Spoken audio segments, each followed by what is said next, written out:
Sebuah sekte Tao tertinggi yang beranggotakan 10 orang abadi, dulunya begitu kuat hingga melanggar tabu-tabu yang tidak diketahui. Itu telah dihancurkan oleh malapetaka surgawi, dan bahkan gerbang gunung sebelumnya telah berubah menjadi pemandangan kepunahan, diselimuti kematian, tidak ada tanda-tanda kehidupan sama sekali. Tetapi tidak seorang pun pernah membayangkan bahwa tempat mematikan ini mengandung sedikit kekuatan ilahi.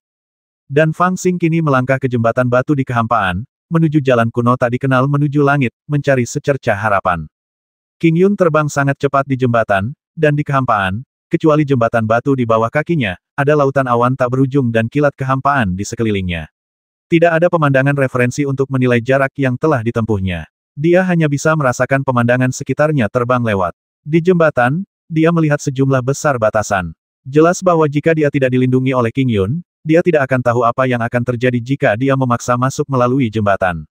Untungnya, cermin ajaib itu membantu saya membuka jalan kuno menuju surga ini.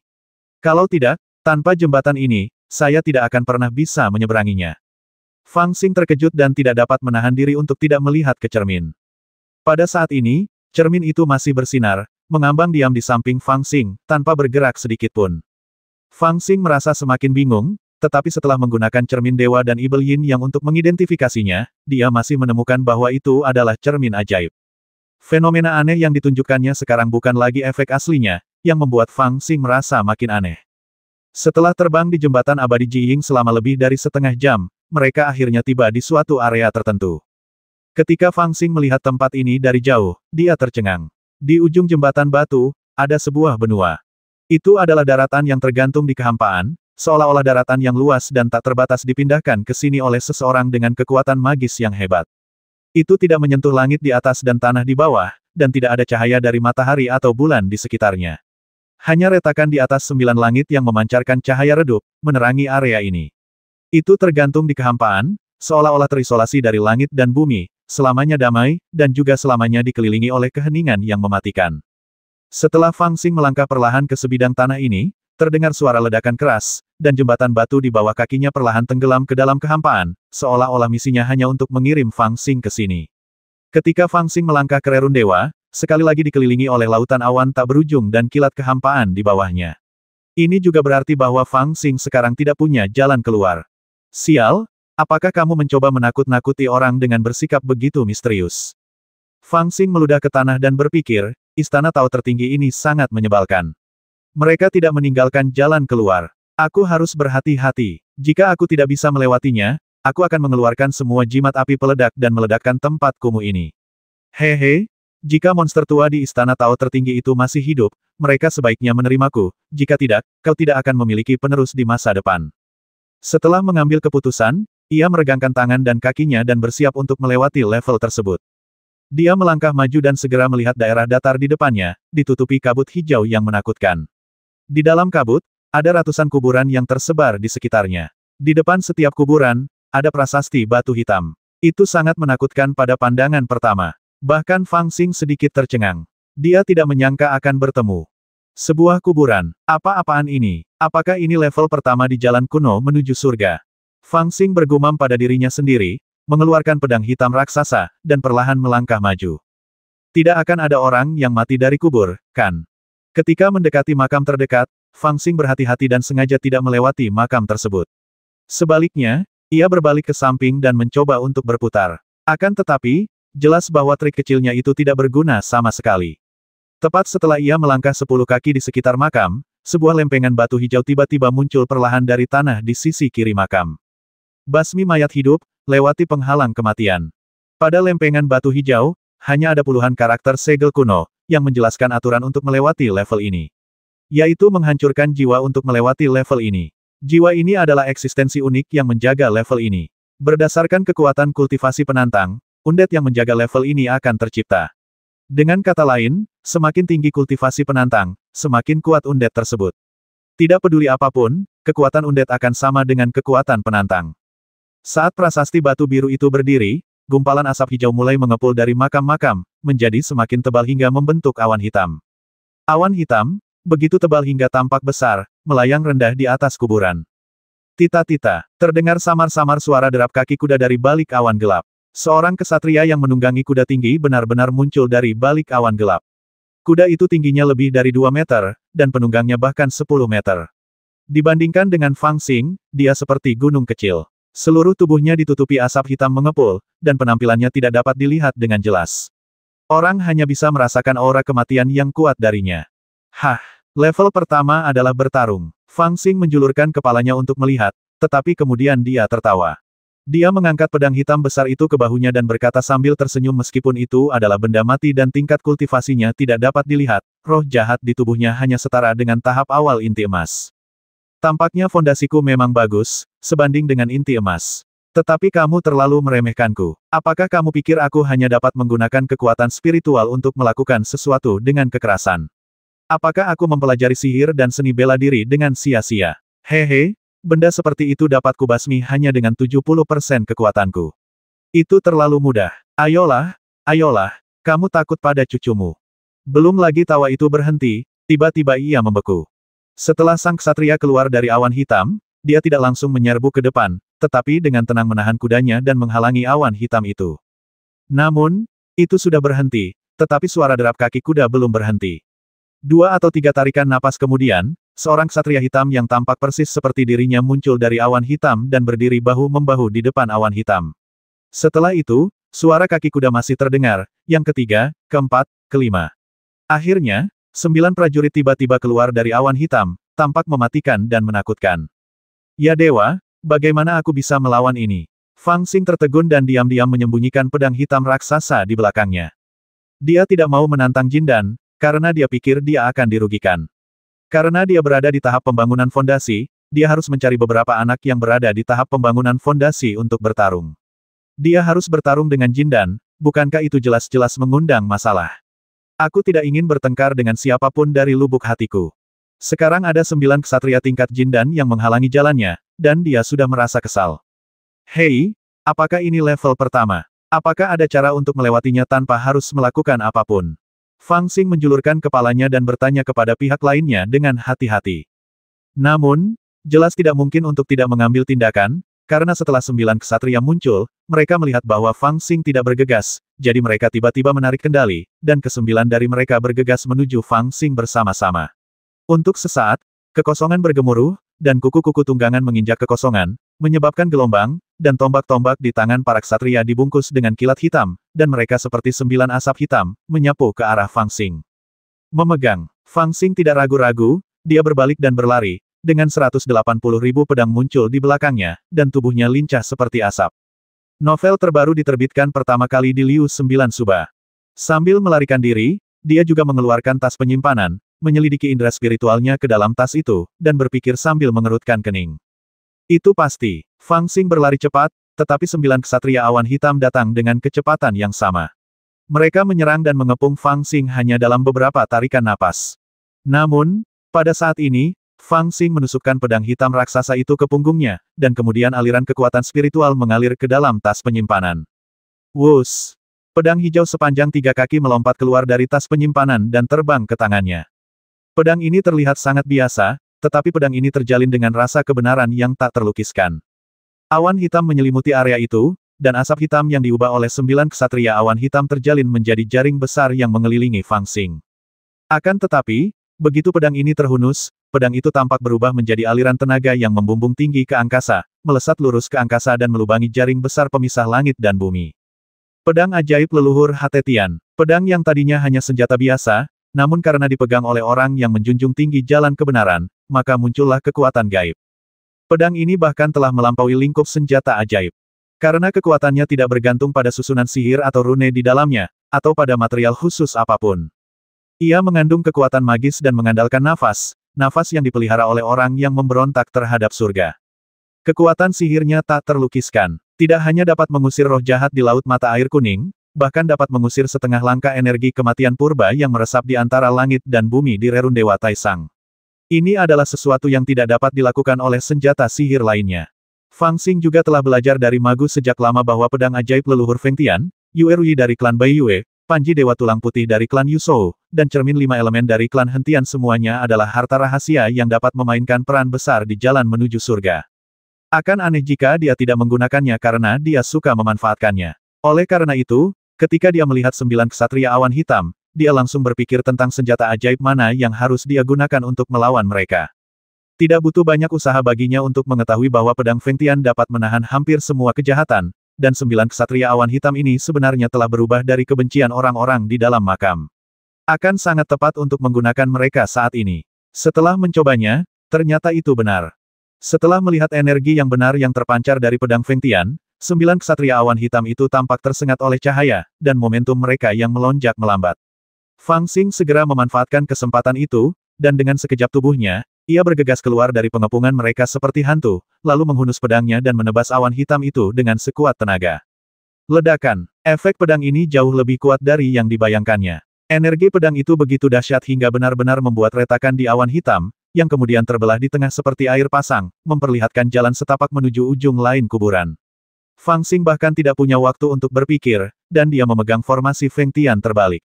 180.000 pedang di belakangnya mengeluarkan seberkas cahaya keemasan dan melesat maju seperti anak panah. Ketika awan hitam itu tertutup lagi, Fang Xing sudah menghilang. 9 ksatria awan hitam itu kehilangan target dan berhenti bergerak. Setelah beberapa saat terhenti, tubuh mereka menghilang dan berubah menjadi asap hitam, kembali ke awan hitam dan kemudian berhamburan di berbagai kuburan. Level pertama berhasil dilewati, tetapi Fang Xing tidak menyadari bahwa ketika dia mengayunkan pedang Fengtian, cahaya di cermin perunggu tiba-tiba berkedip, dan jarak darinya sedikit lebih jauh 1 atau 2 kaki.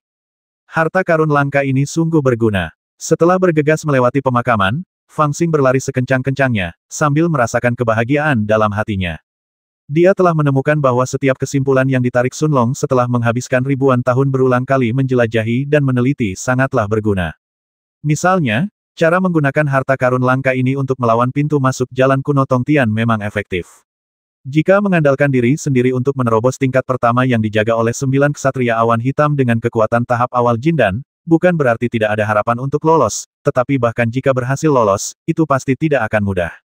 Namun, berkat kekuatan pedang Patriark Fengtian, dia tidak terluka dan melewati level pertama.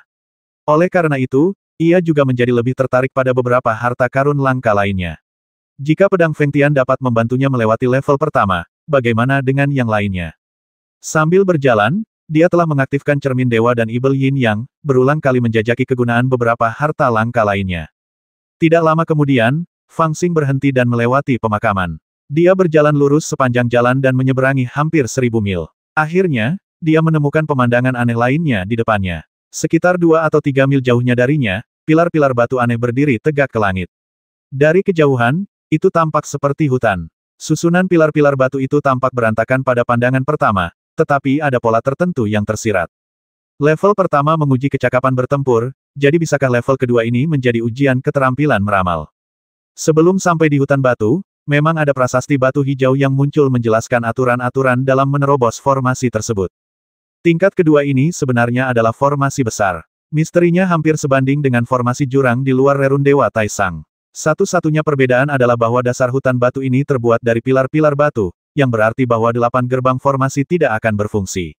Selain itu, tidak perlu mengidentifikasi mereka karena mereka jelas berdiri di depan mata Anda.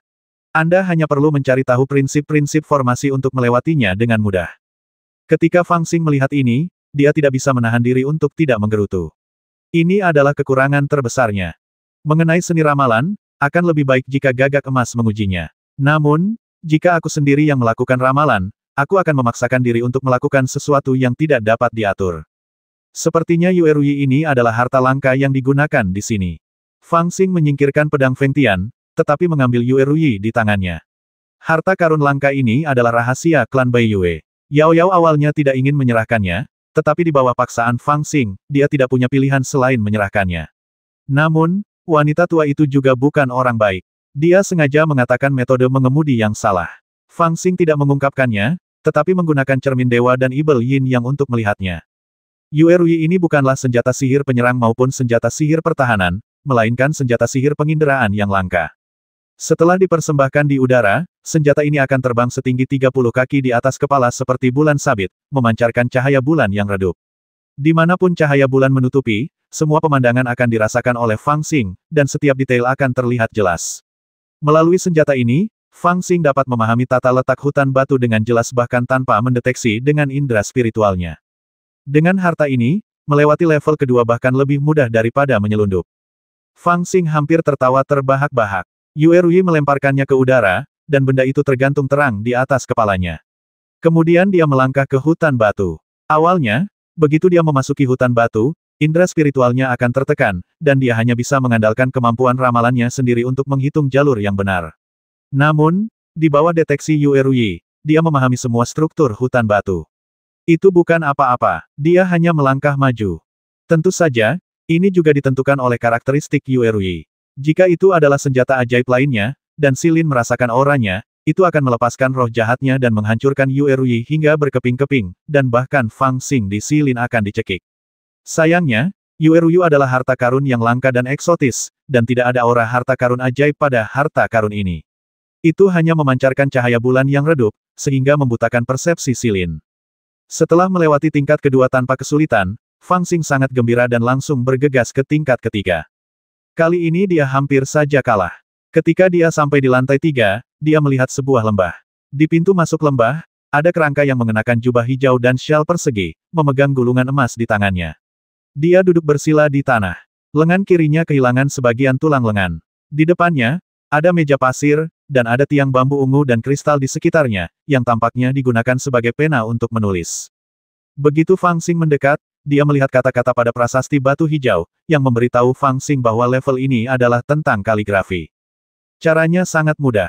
Cukup gunakan bambu ungu dan kristal untuk menulis kata dekrit kekaisaran di atas pasir. Ciling dan kiling adalah dua kata yang paling sering digunakan oleh mereka yang mempraktikkan jimat. Setiap jimat harus diakhiri dengan kata ciling. Setelah memahami konten level ini, Fang Xing menjadi bersemangat. Saya berhasil melewati 2 level berturut-turut dengan cara curang, dan saya merasa sedikit tidak yakin. Sekarang setelah saya akhirnya berhasil melewati level yang saya tahu caranya, bukankah ini saatnya untuk menunjukkan kemampuan saya? Ia tertawa terbahak-bahak dan berkata dalam hati, meskipun aku mempelajari buku ini saat seseorang menodongkan pisau ke leherku, setidaknya aku masih bisa menulis 2 kata yang bengkok ini. Ia meraih tiang bambu dan menulis 2 kata yang bengkok itu di atas meja pasir.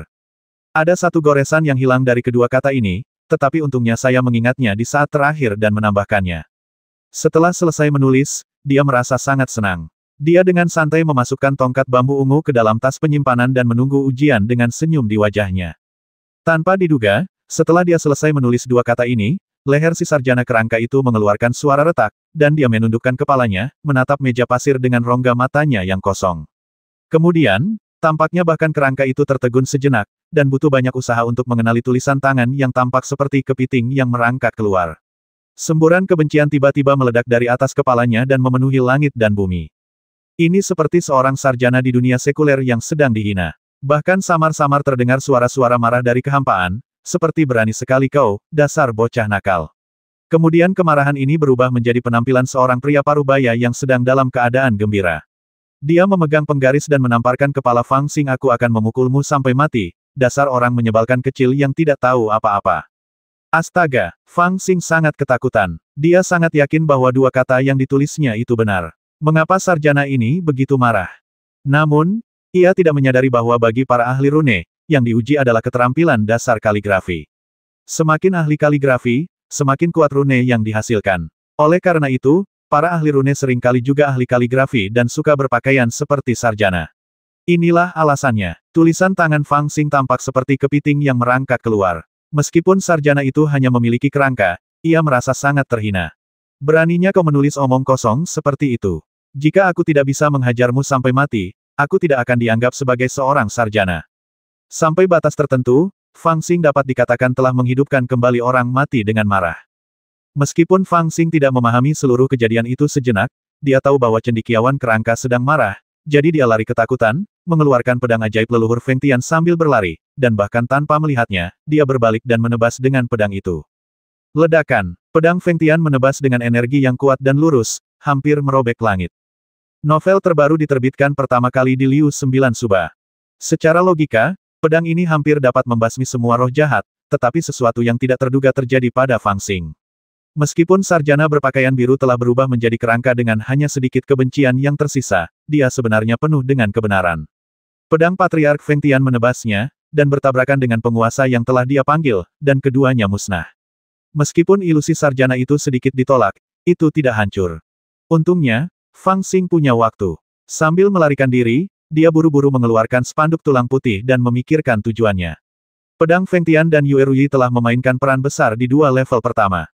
Spanduk tulang putih ini pasti berguna untuk level ketiga. Namun, dia telah menjelajahinya dalam perjalanan ke sini dan masih belum bisa mengetahuinya. Bendera Dewa Tulang Putih ini adalah bendera Dewa Pengendali Binatang Buas yang dapat memberikan pengaruh tertentu pada binatang buas di bawah level kelima. Itu bukanlah senjata sihir yang sangat bagus, jadi si Nansha tidak terlalu pusing dan menyerahkannya. Namun, setelah Fang Xing mengambilnya, dia merasa sedikit malu, karena di level ketiga ini, apalagi binatang buas, bahkan tidak ada sehelai rambut pun, hanya kerangka. Mungkinkah? Tanda tanya. Dalam keadaan mendesak, Fang Xing tiba-tiba melihat sekilas dan melihat bahwa bagian utama dari spanduk tulang putih itu sebenarnya adalah sepotong tulang giok kristal. Dia langsung teringat pada sarjana kerangka, yang lengan kirinya sepertinya kehilangan sepotong tulang lengan. Dia segera menghubungkan kedua titik itu secara samar-samar dalam benaknya. Mungkinkah spanduk tulang putih ini, tidak seperti dua tingkat sebelumnya, tidak secara langsung bergantung pada kekuatan senjata sihir, tetapi memiliki tujuan lain. Pada saat ini, cendekiawan kerangka yang penuh dendam itu datang ke arahnya dengan ganas sambil memegang penggaris di tangannya. Fang Xing tidak punya waktu untuk berpikir dan buru-buru mengangkat bendera dewa. Memanggil, panji tulang putih dewa berkibar di udara, bendera berkibar, dan cahaya hijau terang menutupi seluruh area. Sesuatu yang tak terduga terjadi tiba-tiba. Ilusi sarjana bahwa bahkan pedang leluhur Feng Tian tidak dapat berhenti benar-benar berhenti pada saat ini, menatap panji dewa dengan mata tajam. Tepatnya, dia sedang melihat tulang-tulang putih kristal pada panji dewa. Bahkan penggaris di tangannya diturunkan tanpa sadar. Setelah beberapa saat, dia tiba-tiba merasa kesal dan menarik panji dewa itu. Lulus. Setelah hantu sarjana itu membungkus panji dewa, dia tiba-tiba berbalik dalam kehampaan dan diam-diam mengucapkan dua kata ini kepada Fang Xing, lalu berbalik dan terbang kembali, menghilang di samping lembah. Semua penglihatan aneh itu menghilang, dan ketika Fang Xing mendekati lembah dengan hati-hati, dia tiba-tiba menemukan bahwa sarjana kerangka yang menjaga pintu masuk lembah telah bergerak ke samping, memperlihatkan jalan yang mengarah langsung ke lembah. Potongan tulang pada spanduk tulang putih kini diam-diam tertanam di lengan kirinya. Ternyata 2 hari pertama hanya menutup-nutupi, tapi tahap ketiga ternyata suap.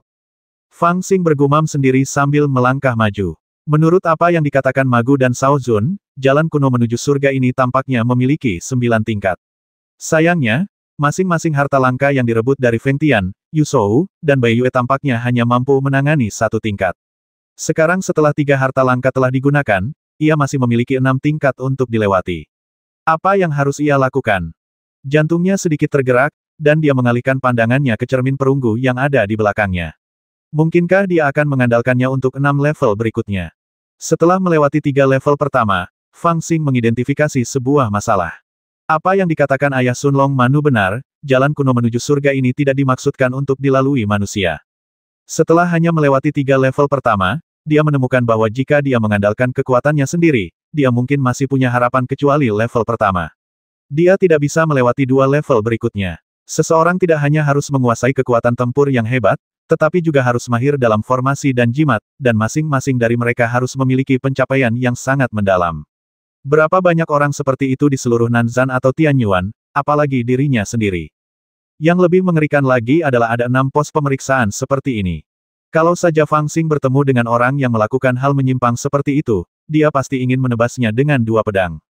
Tetapi karena telah memulai jalan ini, tidak ada jalan kembali, dan Fang Xing hanya bisa terus maju. Tak lama kemudian, mereka tiba di depan pintu perunggu besar, yang tingginya lebih dari 100 kaki. Fang Xing berdiri di depan pintu seperti seekor semut, tetapi pintu perunggu itu tertutup rapat tanpa celah sedikit pun. Di pintu itu ada kepala binatang dengan segitiga di dahinya dan sisik di wajahnya. Matanya tertutup rapat tetapi mulutnya terbuka lebar, seolah menunggu seseorang memberinya makan. Namun, di depan pintu, ada tungku alkimia dan meja giok. Fang Xing mengamati lebih dekat dan menemukan bahwa tungku alkimia, meja giok, dan bahkan ramuan di atas meja semuanya adalah benda ilusi. Kemudian, dia melihat ke sisi kiri gerbang dan melihat lempengan batu hijau. Karakter segel di atasnya menunjukkan bahwa seseorang harus menggunakan bahan obat ilusi di atas meja giok untuk memurnikan pil ilusi dan memasukkannya ke dalam mulut binatang penjaga gerbang. Jika binatang penjaga gerbang puas dengan kualitas ramuan tersebut, gerbang perunggu akan terbuka. Jika binatang itu tidak puas, ia akan menerkam dan melahap penantangnya. Ini memperjelas bahwa level keempat menguji keterampilan alkimia penantang. Bukankah ini memalukan? Kau ingin aku membuat pil? Aku bisa makan pil. Fang Xing sangat tertekan hingga dia menggaruk kepalanya. Dia benar-benar menyadari bahwa jalan kuno menuju surga ini tidak cocok untuk dia jelajahi. Tepat ketika dia berpikir tentang apakah dia harus memurnikannya secara acak dan kemudian memancing binatang penjaga gerbang untuk membasminya, dia tiba-tiba melihat cermin 5 elemen yang mengikutinya dari belakang meledak menjadi cahaya. Fang Xing sangat gembira, mengetahui bahwa ini adalah upaya curang lainnya, dan dengan cepat menghindar ke samping untuk melihat bagaimana cermin itu dapat membantunya. Namun, dia tidak menyangka bahwa cermin itu akan begitu langsung. Seberkas cahaya melesat keluar dan mengenai kepala binatang itu. Kepala binatang yang tertanam di pintu perunggu itu, tak bergerak, tampaknya terbangun oleh rasa sakit secara tiba-tiba.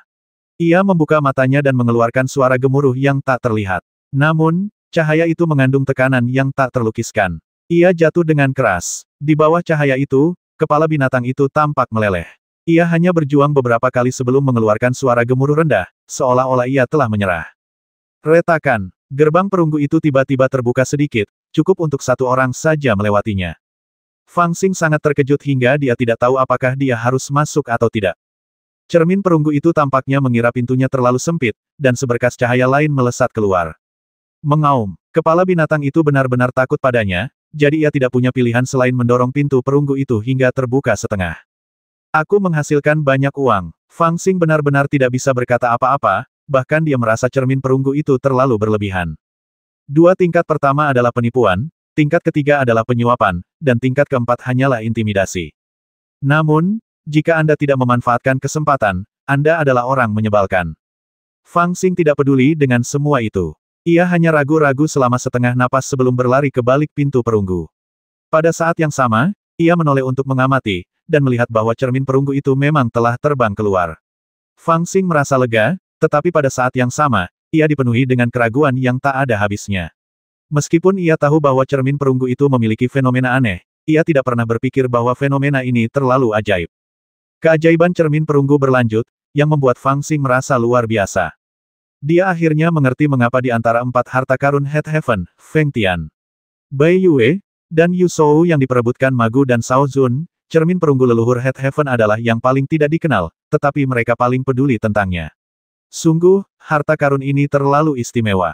Sepanjang perjalanan, kami tak terhentikan. Tingkat kelima adalah area yang mirip dengan area di luar Rerun Dewa Taisang, dengan pegunungan dan tumbuhan lebat, serta berbagai jenis binatang buas yang kuat hidup di dalamnya, terutama binatang buas tingkat kelima. Binatang buas yang paling kuat telah mencapai tingkat ketujuh. Persyaratan tingkat ini hampir tidak normal. Sebenarnya, pemenangnya harus menjinakkan semua binatang buas, mengambil esensi dan darah mereka dari dahi mereka, dan mengumpulkan semuanya sebelum melewati tingkat tersebut. Dalam keadaan normal, level ini sudah merupakan hambatan yang tidak dapat diatasi. Tapi keajaiban cermin perunggu juga terungkap sepenuhnya saat ini. Tepat saat Fang Xing memasuki area ini, cermin perunggu tiba-tiba terangkat ke udara, bersinar terang. Pada saat yang sama, aura yang sangat kuat menyelimuti seluruh area. Di area yang ganas itu, dua binatang buas yang bergegas menuju Fang Xing dengan momentum besar begitu ketakutan setelah merasakan aura ini sehingga kaki dan kuku mereka menjadi lemah. Mereka merangkak langsung ke tanah, menundukkan kepala, dan tidak berani bergerak. Fang Xing tertegun lama sebelum dia melangkah maju dengan bodoh dan mengambil saripati darah dari dahi kedua binatang buas itu. Setelah esensi dan darah dikeluarkan, kedua binatang buas itu berubah menjadi gumpalan asap dan menghilang. Fang Xing kemudian menyadari bahwa mereka juga ilusi. Namun, meskipun itu ilusi, itu adalah ilusi yang diciptakan oleh seorang guru besar menggunakan esensi dan darah binatang buas. Kekuatan binatang buas itu nyata seperti sebelumnya. Jika Fang Xing melawan kelompok binatang buas ini sendirian, dia hampir tidak akan memiliki peluang untuk menang. Namun, di bawah ancaman cermin perunggu, dia tidak perlu membuang-buang kekuatan apapun.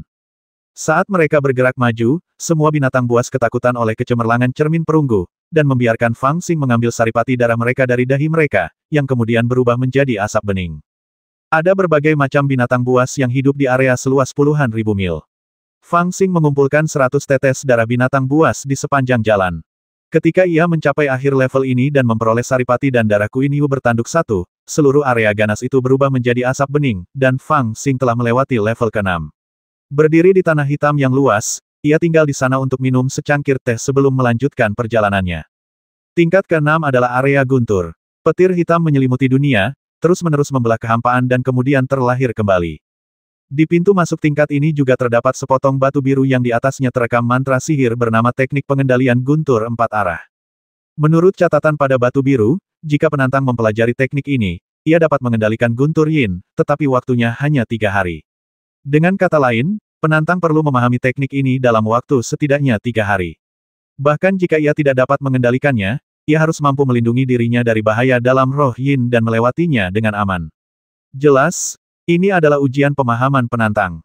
Awalnya, Fang Xing agak percaya diri dengan pemahamannya sendiri, tetapi dia tidak punya kesempatan untuk mencoba.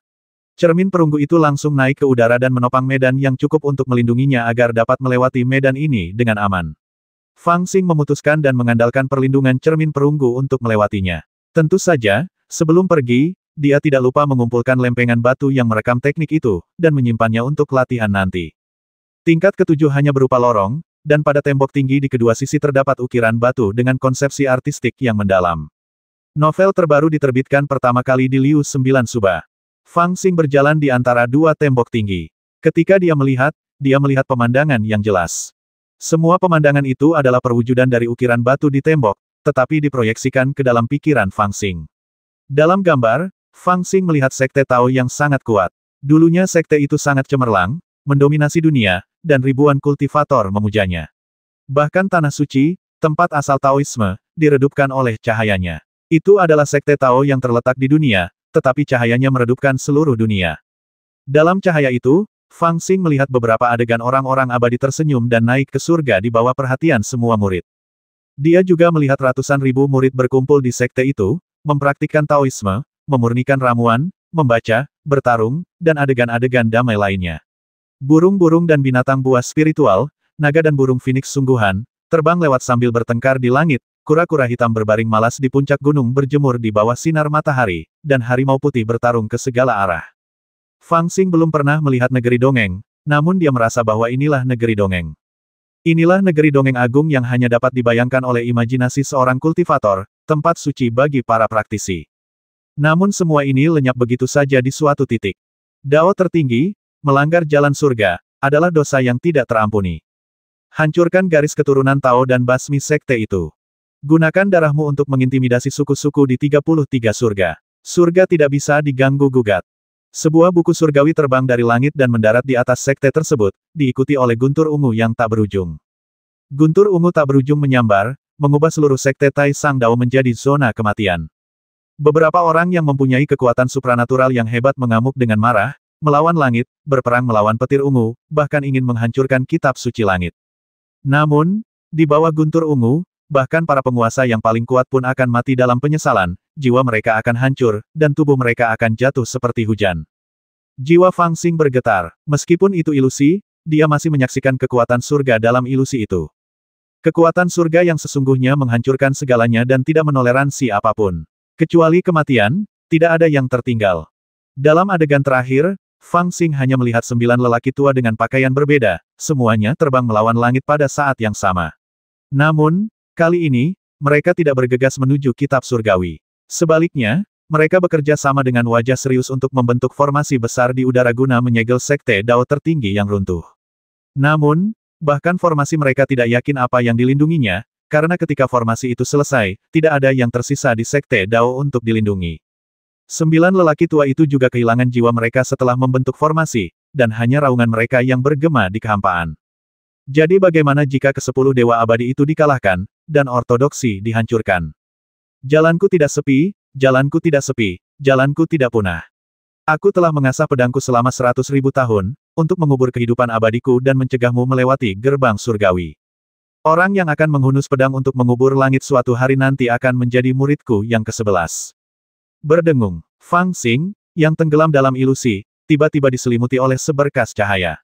Tanpa sadar, dia kembali ke dunia nyata. Itu adalah cermin harta karun 5 elemen. Karena takut dia tidak dapat menahan tekanan dalam ilusi, cermin itu pun membangunkannya. Namun, meski begitu, Fang Xing sudah menangis. Dia mengusap matanya dan mendesah, "Ya dewa, drama ini terlalu menyentuh. Saya tidak tahu apakah orang yang meninggalkan penyesalan ini dari sekte Tao tertinggi akan menangis atau tertawa, atau bahkan mencekiknya sampai mati setelah mengetahui reaksi Fang Xing." Singkatnya, Fang Xing terlahir keras kepala, dan orang yang meninggalkan peta itu salah perhitungan. Ini adalah ukiran yang merekam masa lalu tradisi Tao Taisang, tetapi juga mengandung kekuatan magis yang besar. Ukiran ini akan menanam benih di hati setiap orang yang melihat gambar ini, menunggu benih itu berakar dan tumbuh di masa depan. Namun, Fang Xing, pertama karena cermin ajaib telah membangunkannya terlebih dahulu, dan kedua karena ia terlahir dengan kepribadian seperti ini, menganggap masa lalu tradisi Tao tertinggi sebagai sebuah drama dan sangat tersentuh. Namun sangat disayangkan bahwa benih itu tidak berhasil ditanam. Mengenai apakah tidak menanam benih akan menjadi berkat atau kutukan di masa depan, tidak seorang pun dapat mengatakannya sekarang. Tingkat ketujuh dilalui dengan mudah. Bahkan, persyaratan untuk tingkat ini juga sederhana. Seseorang hanya perlu memiliki jiwa yang kuat untuk menahan kekuatan sisa-sisa yang ditinggalkan oleh Sekte Tao tertinggi. Jika jiwanya tidak cukup kuat, setelah terpapar pada kejadian-kejadian masa lalu, jiwanya akan rusak dan berubah menjadi boneka yang bersedia menjaga rerun dewa Sekte Tao tertinggi. Mereka yang jiwanya tidak rusak akan melanjutkan ke tingkat berikutnya. Sambil bergumam beberapa patah kata, Fang Xing mengenakan pedang hitam raksasa dan melangkah maju. Di belakangnya, cermin perunggu itu berkedip-kedip, mengambang tanpa suara di belakangnya seperti hantu. Tingkat ke-8 adalah aula yang bobrok, dengan kerusakan di mana-mana dan kebocoran di semua sisi. Hanya dua pilar batu besar yang tertutup debu yang menahannya agar tidak runtuh. Fang Xing perlahan menaiki tangga dan melihat batu biru besar masih berdiri di sisi kiri aula. Isi batu itu membuat Fang Xing merasa tertekan. Dia tinggal di sana untuk waktu yang lama sebelum dia dengan enggan melangkah ke aula, merasa bahwa dia pasti akan kalah. Karena level ini sangat sederhana, yaitu, bermain catur. Fang Xing hampir menangis. Meskipun pamannya Eleven, yang telah mengajarinya selama 3 tahun, adalah seorang ahli catur, dia tidak. 12 kali dalam 3 tahun itu, pria berambut putih itu berpikir untuk melatih dirinya menjadi master catur, tetapi selalu ditolak dengan kejam oleh dirinya sendiri. Karena dia benar-benar tidak mengerti arti dari bidak catur hitam putih yang pecah itu, rasanya sungguh menyenangkan untuk membalikkan papan catur itu.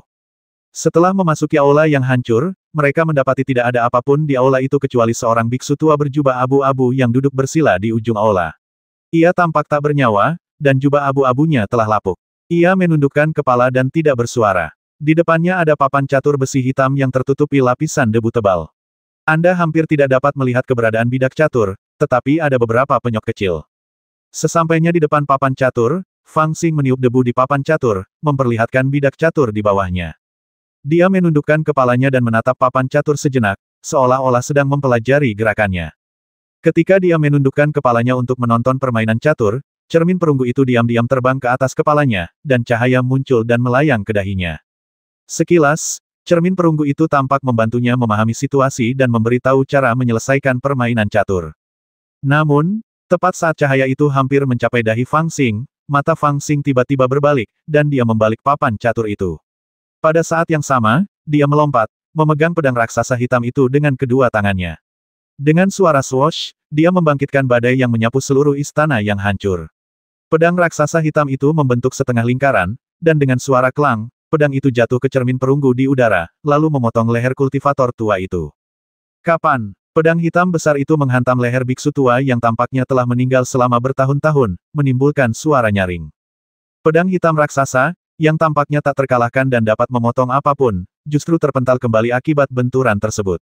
Fang Xing juga terdorong mundur 4 atau 5 langkah oleh gaya hentakan, dan tangannya yang memegang pedang pun gemetar.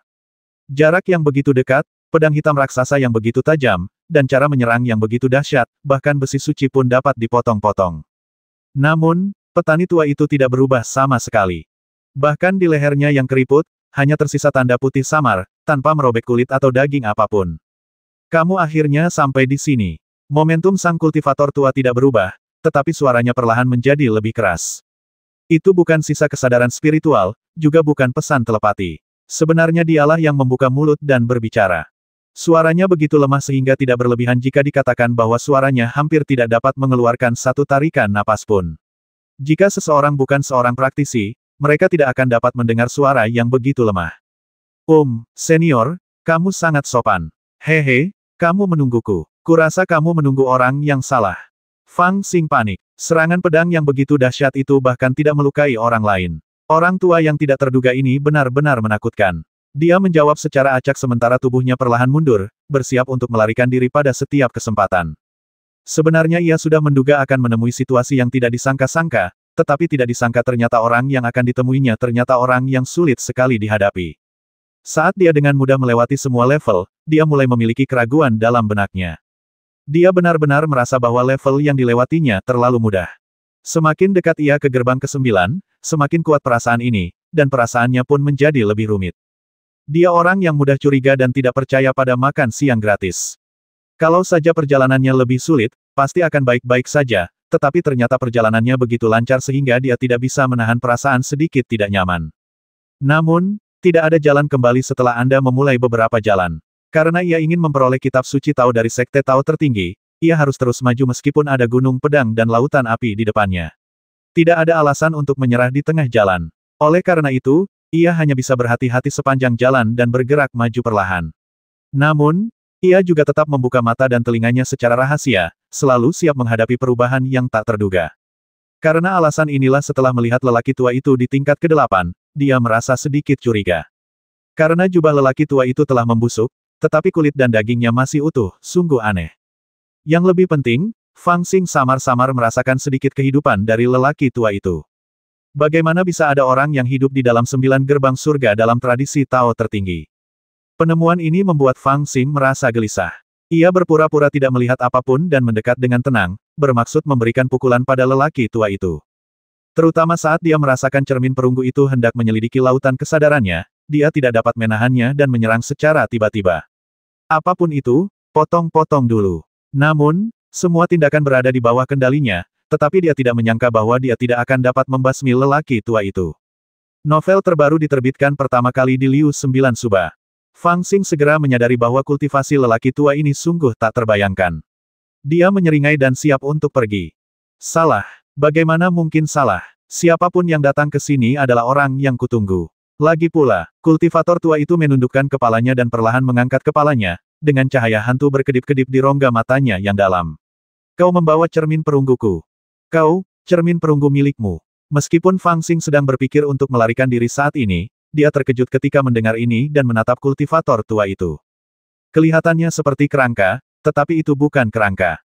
Ada lapisan kulit gelap yang menyusut pada kerangka itu. Rambut dan janggutnya sudah rontok semua, hanya menyisakan beberapa helai. Seluruh orang itu tampak seperti mayat kering yang telah terpapar sinar matahari di padang pasir selama beberapa tahun.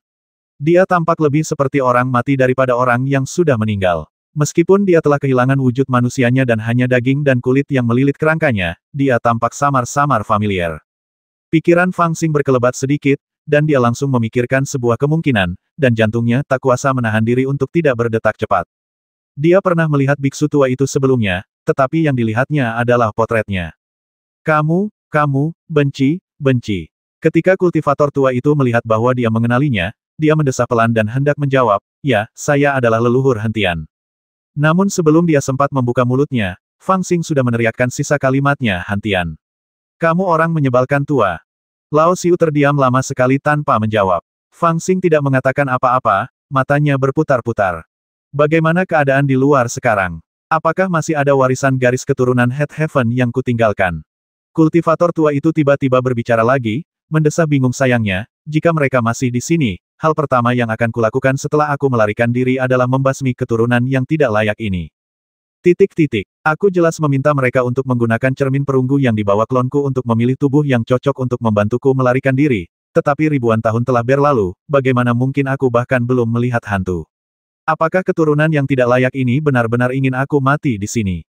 Sayang sekali, itu akan segera terjadi, mungkin dalam 2 tahun, aku akan benar-benar. Orang menyebalkan tua ini benar-benar. Fang Xing sangat ketakutan hingga bulu kuduknya berdiri. Dia tidak takut hantu, tetapi dia takut manusia. Terutama karena orang ini ternyata adalah monster tua dalam legenda Guixu yang telah duduk bermeditasi selama entah berapa tahun. Leluhur Hatetian. Hei, senior, ternyata itu kamu. Sepertinya keberhasilanku melewati 7 level pertama juga berkat usahamu. Fang Xing merasa takut di dalam hatinya, tetapi dia tertawa di wajahnya. Sambil tertawa, dia melangkah maju. Tampaknya dia ingin mendekat dan mengatakan sesuatu, tetapi tiba-tiba, sosoknya melesat maju dan kemudian bergegas kembali seperti kilat. Menabrak. Hampir pada saat yang sama, 180.000 pedang muncul di belakang Fang Xing, berubah menjadi cahaya kemasan, dan terbang ke kejauhan. Haha, kamu masih saja rubah kecil. Namun, betapapun liciknya kamu, bagaimana kamu bisa lolos dari perangkap yang telah aku buat selama ribuan tahun ini? Tampaknya leluhur tua Hatetian, yang hanya memiliki satu napas tersisa, tertawa pelan. Dia mengangkat cakarnya yang kurus dengan susah payah dan dengan lembut mengait ke dalam kehampaan. Dalam sekejap, langit dan bumi berubah warna, semua aula dan tanah hitam menghilang, dan seluruh dunia berubah menjadi papan catur tanpa akhir dengan bukit-bukit hitam dan putih yang tak terhitung jumlahnya tersebar di sekitarnya. Sebuah permainan catur yang misterius dan rumit pun dimulai. Jujur saja, pada titik ini Fang Xing dengan jujur mengakui bahwa ia memang telah jatuh ke dalam perangkap seseorang. Meskipun dia sudah lama merasa bahwa cermin perunggu itu berbeda, dan dia telah melewati beberapa level sebelumnya dengan terlalu mudah, sehingga dia selalu waspada dan siap menghadapi kejadian yang tidak terduga, dia tetap tidak menyangka bahwa akan ada monster tua yang telah hidup selama ribuan tahun di level ke-8 jalan kuno Tongtian ini. Benci leluhur surga, orang ini, yang telah menjadi barang antik legendaris di Guiksu, sebenarnya akan menunggunya di tingkat ke-8. Untuk sesaat, meskipun dia dipenuhi keraguan, dia tidak berniat menyelidiki akar permasalahannya. Yang terpenting adalah melarikan diri dengan cepat. Pada saat ini, dia menggunakan seluruh kekuatannya untuk melarikan diri, dan kecepatannya meningkat hingga ekstrim. Namun sebelum dia menyadarinya, pemandangan di sekelilingnya telah berubah. Tanah hitam yang luas telah menghilang, dan bukit-bukit kecil yang tak terhitung jumlahnya, beberapa berwarna putih dan beberapa berwarna hitam, muncul tanpa suara di sekelilingnya. Meskipun bukit-bukit itu kecil, bukit-bukit itu seperti puncak yang menjulang ke langit, menghalangi jalannya. Tanpa jalan untuk naik ke langit atau ke bumi, dia terperangkap di dunia yang terisolasi dan menjadi bidak catur di dalamnya. Di ujung papan catur yang lain, leluhur Hatetian yang seperti kerangka sedang duduk bersila. Dia telah mengambil cermin perunggu. Fang Xing telah menggunakan seluruh kekuatannya untuk memotong cermin dengan pedangnya, dan permukaan cermin telah hancur. Cahaya spiritual di dalamnya hampir menghilang, tetapi leluhur Hatetian jelas tidak terlalu peduli. Dia dengan santai mengambil jejak cahaya spiritual dan memasukkannya ke dalam lautan kesadarannya, dan melalui itu dia mempelajari banyak kejadian di masa lalu. Begitu ya, dia si pria kepo itu lagi. Leluhur Hatetian mendesah pelan, tetapi dia tidak marah. Pada saat ini, dia tampaknya tidak punya energi untuk marah. Ketika aku terjebak dalam formasi ke-8, aku hanya menciptakan avatar dan mengambil cermin perunggu itu. Aku ingin menarik orang untuk datang dan mencoba. Namun, aku tidak menyangka bahwa Lu Fengtian ingin memperlakukanku sebagai ibel terakhir yang dibasminya sebelum kematiannya. Dia menggunakan pedang sihir Fengtian untuk memurnikanku, tetapi akhirnya melukai avatarku. Untuk mencegah cermin perunggu itu jatuh ke tangannya, avatarku hanya bisa menyegel dirinya sendiri dengan sisa kekuatannya. Sayang sekali, rencana yang sudah direncanakan dengan matang, tetapi perubahan telah memaksaku untuk tinggal di sini selama ribuan tahun. Saat itu, aku bertekad untuk mendapatkan harta karun rahasia Dao tertinggi, dan aku tidak ragu untuk membiarkan tubuh asliku jatuh ke tingkat ke-8. Aku lolos hanya dengan klon, menciptakan situasi yang tampaknya sempurna ini. Aku tidak menyangka bahwa aku akan hampir mati. Bukankah ini juga jebakan yang kubuat sendiri? Leluhur tua Hatetian bergumam pada dirinya sendiri, tampak menangis dan tertawa. Tidak lama kemudian dia mengangkat kepalanya dan menatap Fang Xing, yang masih berusaha melarikan diri meskipun dia terjebak di papan catur. Dia berbisik pada dirinya sendiri, untungnya, setelah ribuan tahun bekerja keras, kita akhirnya mendapat secercah harapan. Namun, dalam situasi sebesar itu, yang menariknya hanyalah hantu kecil yang sedang dalam tahap pembangunan fondasi. Aku tidak menyangka itu. Mungkinkah orang-orang di Guiksu begitu mengecewakan sekarang? Lupakan saja. Pokoknya, anak ini punya dasar yang bagus. Kita jalani saja dengannya. Setelah berkata demikian, ia mengembuskan napas tipis, yang memicu misteri permainan catur. Ledakan. Di depan Fang Xing yang sedang melarikan diri, sebuah bidak catur besar tiba-tiba jatuh dari langit. Kekuatan dahsyat itu langsung menjatuhkannya ke belakang, dan tubuhnya meluncur lebih dari 10 kaki jauhnya di papan catur. Ketika dia melihat sekeliling, dia tiba-tiba melihat leluhur tua Hatetian yang kurus kering, yang hanya berjarak 2 atau 3 kaki darinya, menatapnya dengan penuh minat dan mengangguk puas. Setan kecil, kau tidak bisa melarikan diri. Patriark hentian terkekeh dan berkata, ini adalah formasi ke-8 yang dibentuk oleh Istana Dao tertinggi. Formasi ini didasarkan pada kekacauan 33 surga dan situasi langit dan bumi yang putus asa. Formasi ini telah membentuk permainan catur 10 absolut. Formasi ini tidak dapat dipatahkan, tidak dapat dipertahankan, dan tidak ada bidak yang dapat dijatuhkan. Dengan tingkat kultivasi saya telah terperangkap dalam formasi ini selama ribuan tahun dan tidak dapat melarikan diri. Saya bahkan telah putus asa untuk melarikan diri. Bagaimana Anda dapat melarikan diri dengan tingkat kultivasi pembangunan fondasi Anda yang sederhana? Fang Xing memasang ekspresi kosong di wajahnya. Dia berbalik dan duduk di tanah, melihat sekeliling dengan tajam. Hei, orang menyebalkan tua, apa yang terjadi? Beritahu tuanmu. Tiba-tiba dia tampak tidak takut sama sekali dan bertanya dengan santai, seperti seorang preman jalanan. Kamu tidak takut padaku. Patriark Hatetian tampak sedikit terkejut dan bertanya dengan ragu-ragu. Fang Xing mengeluarkan labu dan minum anggur, sambil berkata, jika kamu bersedia melepaskanku, aku tidak hanya akan takut padamu, tetapi aku bahkan akan memanggilmu leluhurku. Tetapi apakah kamu bersedia melakukan itu? Menarik, menarik. Leluhur hentian tertawa pelan dan berkata, hanya berdasarkan kalimat ini, jika ada secercah harapan di sini, aku akan membiarkanmu pergi. Fang Xing menajamkan telinganya dan bertanya, secercah harapan, apa artinya? Patriark Hatetian sekilas mengerti bahwa Fang Xing mencoba menipunya. Dia menduga bahwa kepala anak itu masih kacau sampai sekarang. Dia bisa saja tetap diam, tetapi pertama-tama, dia tidak pernah melihat orang luar selama ribuan tahun, dan kedua, apa yang ingin dia lakukan mengharuskan Fang Xing untuk menjadi putus asa sebisa mungkin. Jadi dia terbatuk ringan dan berkata perlahan, artinya, hanya satu orang yang bisa keluar dari permainan ini hidup-hidup. Dulu, dengan kultivasiku yang tak terkalahkan, aku memaksa masuk ke istana Tao tertinggi dan berhasil menembus 7 level berturut-turut. Namun, aku tidak pernah menyangka akan terjebak di level ke-8 permainan catur. Aku sudah merencanakannya selama 81 hari, tetapi tidak berhasil menembus permainan. Aku ingin melarikan diri, tetapi aku terjebak dalam permainan. Aku tidak punya pilihan selain membuat klon, memegang cermin perunggu, dan pergi, mencari pewaris untuk memainkan permainan ini atas namaku. Kau ingin aku bermain catur untukmu? Aku tidak bisa. Aku hanya bisa membalik papan catur. Fang Xing tercengang. Meskipun apa yang dia katakan agak tidak tahu malu, itu adalah kebenaran. Patriark Hatetian tertawa dan hendak mengatakan sesuatu yang lain ketika dia tiba-tiba batuk ringan dan napasnya turun cepat. Hah, apakah orang tua ini akan mati? Mata Fang Xing langsung berbinar, karena saat ini, leluhur tua Hatetian tampak seperti orang tua yang akan meninggal. Namun, keberuntungannya jelas tidak sebagus itu. Leluhur tua Hatetian, yang vitalitasnya cepat memudar, tampaknya sudah lama terbiasa dengan keadaannya saat ini. Dia menggunakan sedikit kekuatan terakhirnya untuk tiba-tiba menarik napas. Napas ini seperti paus raksasa yang menghisap air. Napas ini benar-benar menarik sinar petir dari kekosongan yang jauh di belakangnya, yang mengalir ke tubuhnya seperti ular tipis. Panggilan. Dengan sinar petir ini, leluhur tua Hatetian tiba-tiba menjadi lebih energi, dan vitalitasnya sedikit menguat. Harta karun apa ini? Pak Tua, bisakah kau memberiku sedikit?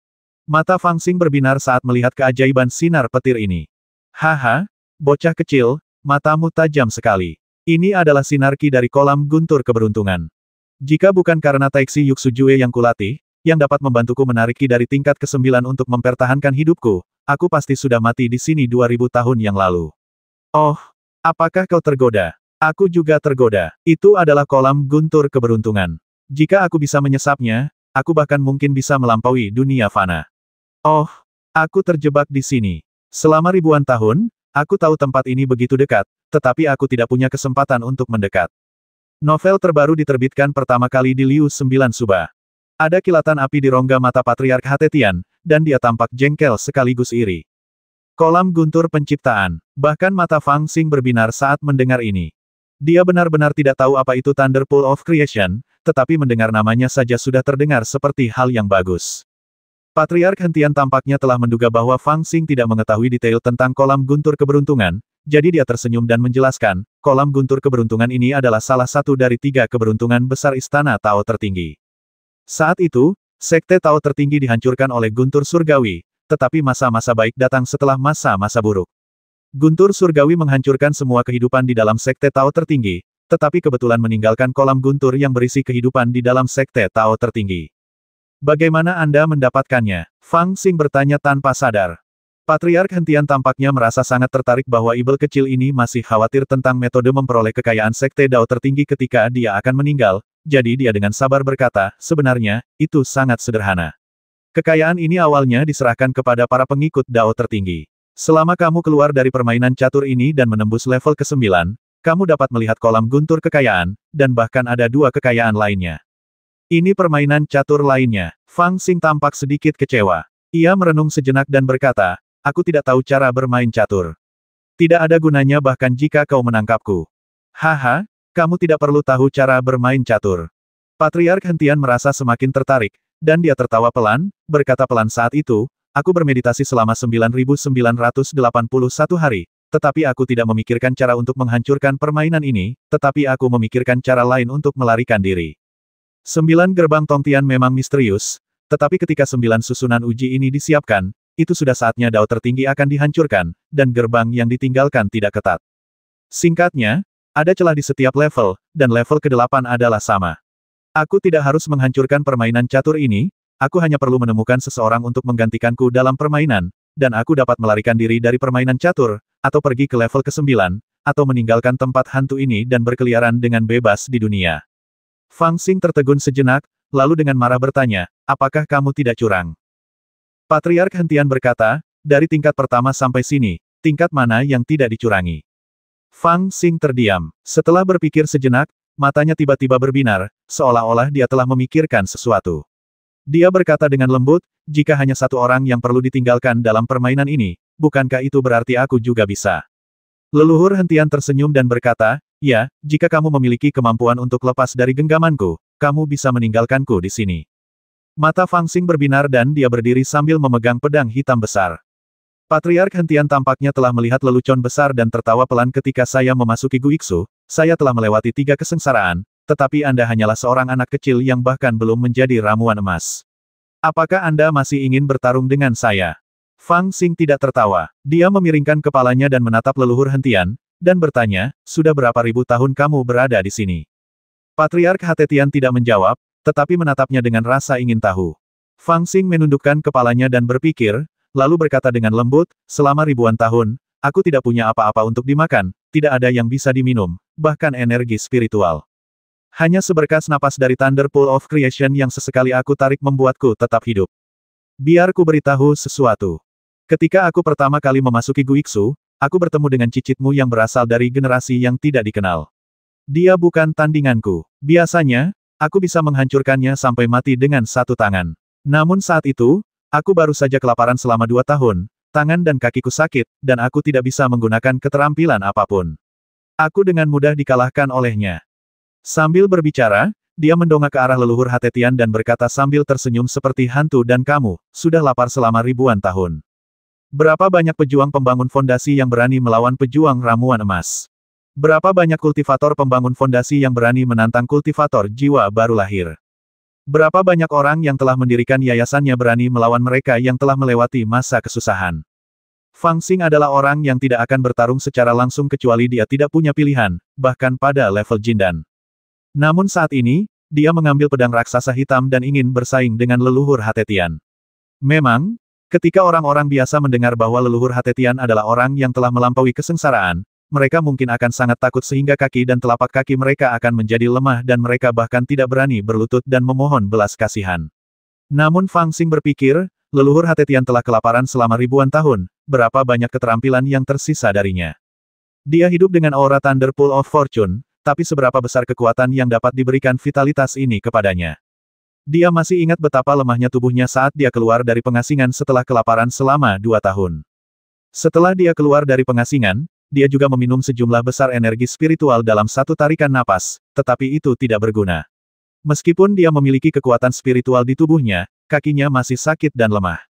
Tampaknya orang tidak dapat hidup tanpa makanan. Dengan alasan yang sama, dia tidak percaya bahwa leluhur tua Hatetian, yang telah duduk selama ribuan tahun, masih dapat memiliki banyak kekuatan. Sekalipun monster tua ini sudah mencapai taraf memakan angin dan minum embun, tetap saja percuma karena di tempat yang rusak ini tidak ada angin dan embun. Dapat dikatakan bahwa di daerah di mana 9 jalur Tongtian berada, tidak ditemukan sedikit pun jejak energi spiritual. Keberaniannya sedikit mengejutkan leluhur tua Hatetian. Setelah sekian lama, Patriark Hentian tersenyum pahit dan berkata, ini adalah pertama kalinya dalam hidupku, aku bertemu dengan seorang kultivator pembangun fondasi yang berani melawanku. Omong kosong, ketika kamu berada dalam gerakan spiritual dan pembangunan fondasi, kamu tidak memiliki bangunan fondasi. Beraninya aku melawanmu. Fang Xing mengumpat dengan keras dan segera berbalik ke belakang lagi, dengan sebuah busur dan 7 anak panah di tangannya.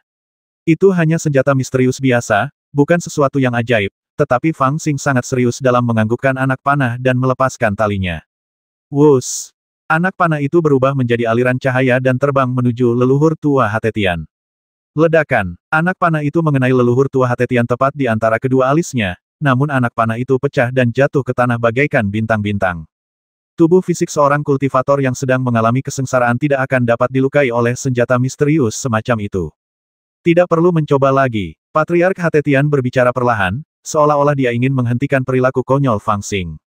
Namun, Fang Xing menggertakkan giginya dan sama sekali tidak mendengarkan apa yang dikatakannya. Dia melepaskan 7 anak panah berturut-turut, setiap anak panah diarahkan ke bagian tengah alis leluhur Hatetian. Setelah 7 anak panah dilepaskan, ada 2 roda terbang, dan setelah roda terbang, ada lebih dari selusin pedang terbang dengan warna-warna aneh. Setelah pedang terbang, ada racun, jimat, duri, tombak, bendera formasi, bilah tulang, dan bahkan roh jahat yang disegel. Untuk sesaat, area di mana leluhur Hatetian berada bagaikan medan perang, diselimuti oleh berbagai kekuatan yang entah agung, aneh, benar, atau aneh dan tidak dapat dijelaskan, menenggelamkan tubuh leluhur Hatetian, hampir seperti lilin yang tertiup angin. Jika bicara soal membawa lebih banyak peralatan ajaib, siapa yang dapat dibandingkan dengan Fang Xing? Bukan tanpa alasan benda ini disebut sebagai harta karun ponsel. Leluhur tua Hatetian yang malang, meskipun ia telah mencapai tingkat kultivasi yang melampaui kesengsaraan, tubuhnya memang kaku dan layu, dan sangat sulit baginya untuk bergerak. Pada awalnya, ia masih mempertahankan sikap tuannya, acuh tak acuh seperti raksasa yang melihat semut yang mencoba menjatuhkannya. Dia mungkin berpikir jika dia membiarkan Fang Xing membuat masalah, dia secara alami akan putus asa ketika alat sihirnya habis. Tetapi dia tidak menyangka bahwa Fang Xing ternyata memiliki begitu banyak peralatan ajaib, dan jumlahnya tidak ada habisnya. Orang menyebalkan kecil, apakah kau benar-benar berpikir benda kecil ini dapat melakukan sesuatu padaku? Untuk pertama kalinya, kemarahan muncul dalam suara Patriark Hatetian, yang sekejam pisau baja, menggores tulang dan melukai jiwa. Bagian pertama hanya lauk, sekarang giliran yang sebenarnya. Fang Xing melambaikan tangannya dan menembakkan lusinan jimat api yang meledak-ledak. Dia menggunakan api yang berkobar itu untuk menutupi dirinya dan melakukan teknik penyembunyian napas. Kepulan asap hijau berlalu dan dia menghilang ke udara. Namun, Patriark Hatetian sangat ahli dalam teknik ini. Meskipun itu misterius, pada jarak yang begitu dekat darinya, dia hanya menggerakkan pikirannya sedikit dan menatap ke udara dengan tatapan dingin yang mengandung penghinaan. Apakah kau benar-benar berpikir kau dapat lolos dariku? Siapa yang bilang aku akan melarikan diri? Sosok Fang Xing muncul, memegang sebuah batu di tangannya dan menggumamkan mantra yang sulit. Apakah itu? San Bao, Patriark Hatetian tertegun sejenak, dan akhirnya sedikit ekspresi terkejut muncul di wajahnya. Hei, aku tidak bisa menyakitimu, kan? Kalau begitu aku akan menghancurkanmu sampai mati. Fang Xing menatap Patriark Hatetian, terkekeh, dan tiba-tiba mempercepat pembacaan mantranya. Kekuatan spiritual dengan cepat ditransfer ke dalamnya, dan bebatuan itu terus bersinar dengan cahaya, seolah-olah segel yang menakjubkan dilepaskan dari gunung sedikit demi sedikit. Aura yang kuat dan berat turun dari bebatuan itu, menyelimuti Patriark Hatetian sepenuhnya di bawah. Wajahnya akhirnya berubah total. Orang menyebalkan kecil, kau ingin menekan tubuhku. Leluhur Hatetian sangat marah, dan suaranya menggelegar bagai guntur. Aku akan menekanmu, orang menyebalkan tua. Pada saat ini, Fang Xing telah membuka segel harta karun gunung, dan dengan teriakan keras, dia melepaskan harta karun gunung di tangannya. Bebatuan itu tiba-tiba membesar, dengan aura yang hampir luar biasa. Dalam sekejap, bebatuan itu telah tumbuh hingga puluhan kaki tingginya, menekan leluhur tua Hatetian yang bergerak tidak nyaman. Pada saat yang sama, seluruh gunung terus membesar, ratusan kaki, ribuan kaki, hampir 10.000 kaki. Bebatuan itu benar-benar tumbuh hingga ukuran tak terbatas dalam sekejap, dan bahkan menjatuhkan Fang Xing ke udara. Ketika Fang Xing terjatuh dengan darah muncrat dari mulutnya, di bawahnya sudah ada gunung yang menjulang tinggi, lebarnya puluhan ribu mil. Apakah kau pikir aku takut padamu hanya karena kau sedang mengalami kesengsaraan? Fang Xing terengah-engah, melihat sekelilingnya dengan mata berbinar. Novel terbaru diterbitkan pertama kali di Liu 9 Suba. Dia secara alami juga tahu bahwa senjata-senjata ajaib biasa dan senjata-senjata misterius itu tidak berpengaruh pada leluhur tua Hatetian.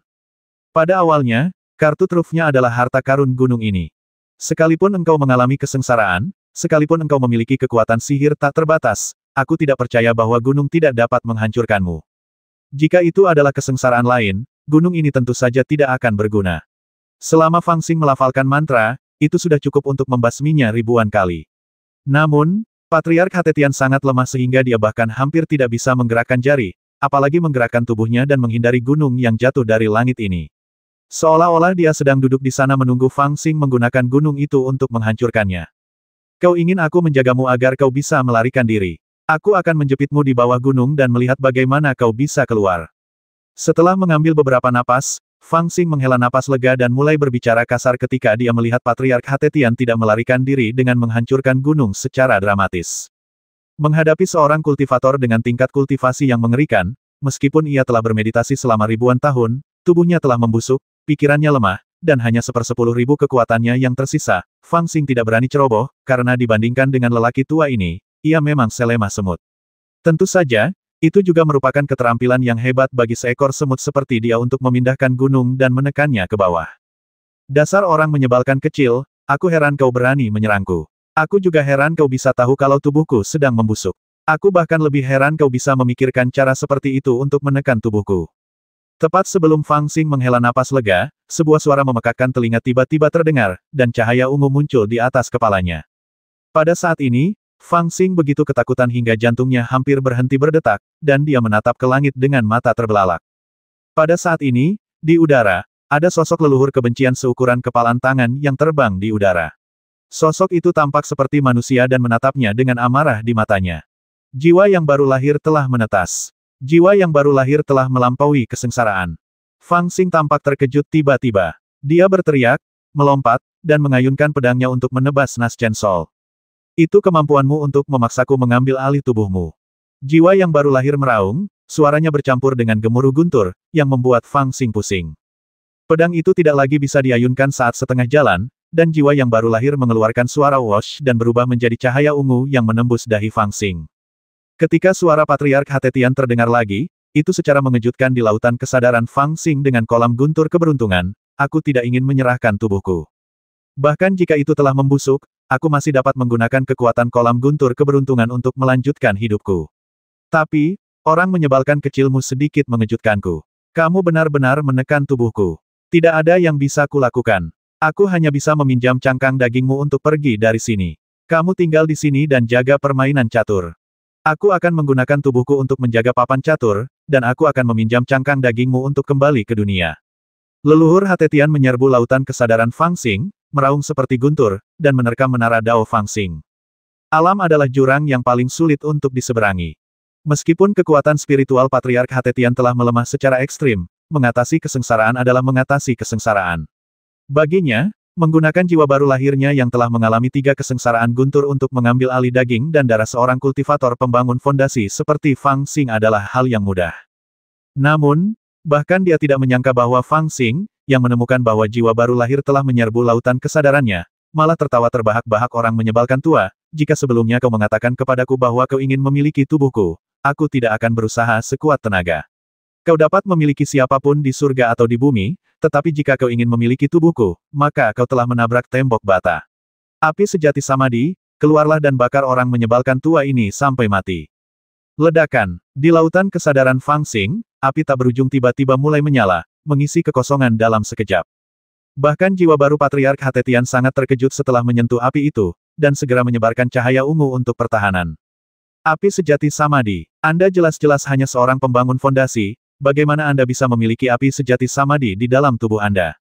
Sedikit keterkejutan melintas di mata Nas Chen Sol yang tampak hidup, tetapi kemudian dia tertawa terbahak-bahak. Bagus, bagus, bagus, ini menunjukkan bahwa cangkang dagingmu lebih baik dari yang kubayangkan. Aku khawatir jika aku mengambil alih tubuhmu, ribuan tahun latihan akan musnah dan aku harus memulai dari awal lagi. Tetapi cangkang dagingmu begitu ajaib, maka tidak akan butuh 100 tahun bagiku untuk pulih ke tingkat latihanku yang puncak. Hahaha. Meskipun api sejati Samadhi ini kuat, sangat disayangkan bahwa itu tidak disempurnakan olehmu secara pribadi, dan aku juga telah mengalami 3 kesengsaraan guntur. Kau ingin membakarku sampai mati. Itu mimpi. Cangkang daging ini untukku, jadi serahkan saja. Di tengah gemuruh itu, Patriark Hatetian tertawa keras, dan jiwa barunya berubah menjadi energi pedang ungu, menebas lurus ke arah menara Dao Fang Xing. Api Samadhi sejati dapat disebut sebagai api abadi, namun secara mengejutkan ia tidak mampu memurnikan jiwa baru Patriark Hatetian.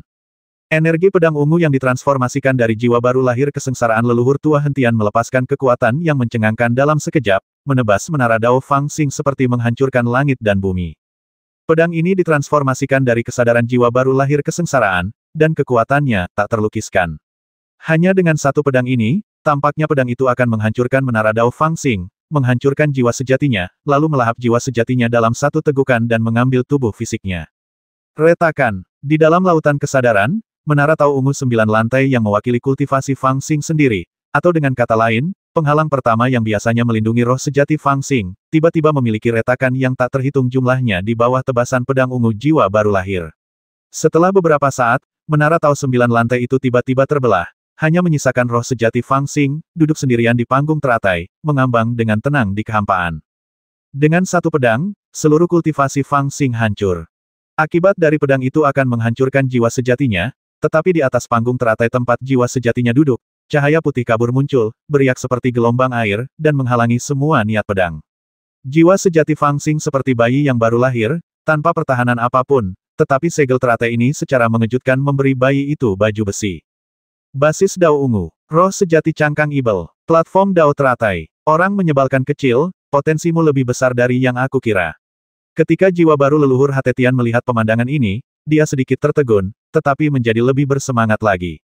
Ribuan tahun ketekunan tidak sia-sia. Aku, pencuri tua ini, akhirnya membuka mataku. Meskipun aku terpaksa menyerahkan tubuhku sendiri, aku hampir tidak puas dengan tubuhmu yang memiliki potensi tak terbatas sebagai kompensasinya, haha. Saat Patriark Hatetian tertawa keras, jiwa barunya berubah menjadi cahaya ungu dan menghantam roh sejati Fangxing. Ledakan, ledakan, ledakan. Kekuatan yang tak terlukiskan kuatnya terus-menerus membombardir roh sejati Fangxing, seolah-olah ingin menghancurkan segel teratai yang melindungi roh sejati Fangxing dan menelan roh sejatinya. Namun, segel teratai juga mengungkapkan keajaibannya pada saat ini. Itu memungkinkan kekuatan tak terlukiskan yang kuat dari jiwa baru lahir untuk membombardirnya, tetapi sebenarnya itu menjaga roh sejati Fangxing dengan erat dan tidak pernah membiarkannya terluka. Setelah serangan Patriark Hatetian mencapai intensitas tertentu, segel teratai bahkan berubah menjadi gambar aneh. Bayangan Buddha ilusi muncul di lautan kesadaran Fangxing, duduk tegak di kehampaan, seolah-olah tidak berubah selamanya. Bayangan Buddha raksasa melindungi segel teratai di dalamnya, dan segel teratai melindungi cangkang sihir roh sejati Fangxing, dan cangkang sihir melindungi roh sejati Fangxing. Pikiran Sang Buddha, apakah ini harta karun Sang Buddha? Ketika jiwa baru lahir Patriark Hentian melihat bayangan Buddha raksasa, dia juga sedikit terkejut, lalu mencibir bahkan Buddha yang asli telah dibantai, menurutmu apa gunanya harta karunmu yang rusak ini? Berani menghalangi jalanku, dan aku akan menghancurkanmu berkeping-keping. Di tengah suara gemuruh bagaikan ombak, jiwa baru lahir Patriark Hatetian berubah wujud menjadi pedang raksasa yang berniat menebas bayangan Buddha raksasa. Di lautan kesadaran, jiwa baru lahir dari Patriark Hentian menunjukkan kekuatan dahsyat yang hampir tak terkalahkan. Jiwa sejati Fangxing hanya bisa berjuang di bawah perlindungan segel teratai, tetapi tidak bisa berbuat apa-apa. Penindasan terhadap kerajaan itu sangat kuat dan tidak masuk akal. Dan di lautan kesadaran Fangxing, di ruang berkabut, fluktuasi samar mulai terpancar, seolah-olah ada roh yang terbangun. Apakah Anda ingin mengambil tindakan? Ada roh yang ragu-ragu, mempertimbangkan apakah akan mengambil tindakan. Namun, tak lama kemudian roh lain menghilangkan pikirannya. Inilah malapetaka yang dialami oleh hantu kecil ini. Karena ia ingin menempuh jalan eliksir emas tertinggi, Dao Surgawi telah merasakannya dan mengirimkan malapetaka untuk menghalangi jalannya. Jika kita bertindak, kita tidak hanya tidak akan dapat membantunya menyelesaikan malapetaka, tetapi kita juga dapat mendatangkan malapetaka yang lebih dahsyat. Pergilah tidur, dan jangan singkirkan secercah harapan terakhir dalam kegelapan karena gerakan tambahan. Ledakan, ledakan. Patriark Hatetian sangat marah, dan dengan niat pedang ungu yang diayunkannya, dia bahkan memotong hantu Buddha raksasa itu menjadi beberapa bagian. Kilau segel teratai telah meredup, seolah-olah dengan cepat kehilangan spiritualitasnya. Setelah melihat pemandangan ini, Patriark Hatetian tentu saja sangat bersemangat, dan cangkang roh sejati Fangxing, yang dilindungi oleh segel teratai, membuka ketiga matanya dan menatap Patriark Hatetian dengan marah, seolah-olah ingin memakannya. Apa yang sedang kamu lihat? Setelah leluhur Hatetian memusnahkan hantu Buddha raksasa, dia berhenti sebentar, siap melakukan upaya lain untuk memotong teratai menjadi beberapa bagian. Melihat Fangxing yang sedang menatapnya dengan marah dari dalam segel teratai, dia mencibir dan bertanya. Lihatlah pamanmu, dasar orang menyebalkan tua, beraninya kau mengambil rumah tuan mudamu. Cepat atau lambat, kau akan menyesalinya seumur hidupmu. Cangkang roh sejati Fangxing tiba-tiba melonjak, dan keenam lengannya secara bersamaan membuat gerakan menghina terhadap leluhur tua Hatetian, sementara kata-kata kotor keluar dari mulutnya seperti air pasang. Lihatlah karaktermu yang terkutuk, dan kamu masih punya keberanian untuk menyebut dirimu Hatetian. Jika kamu punya nyali, kamu tidak bisa menyebut dirimu Ritian.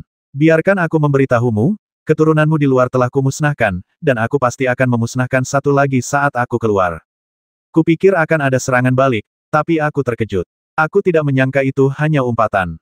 Leluhur tua hentian tertawa marah dan berteriak, dasar orang menyebalkan kecil, kau tidak punya cara lain, kan? Haha, serahkan tubuh ini.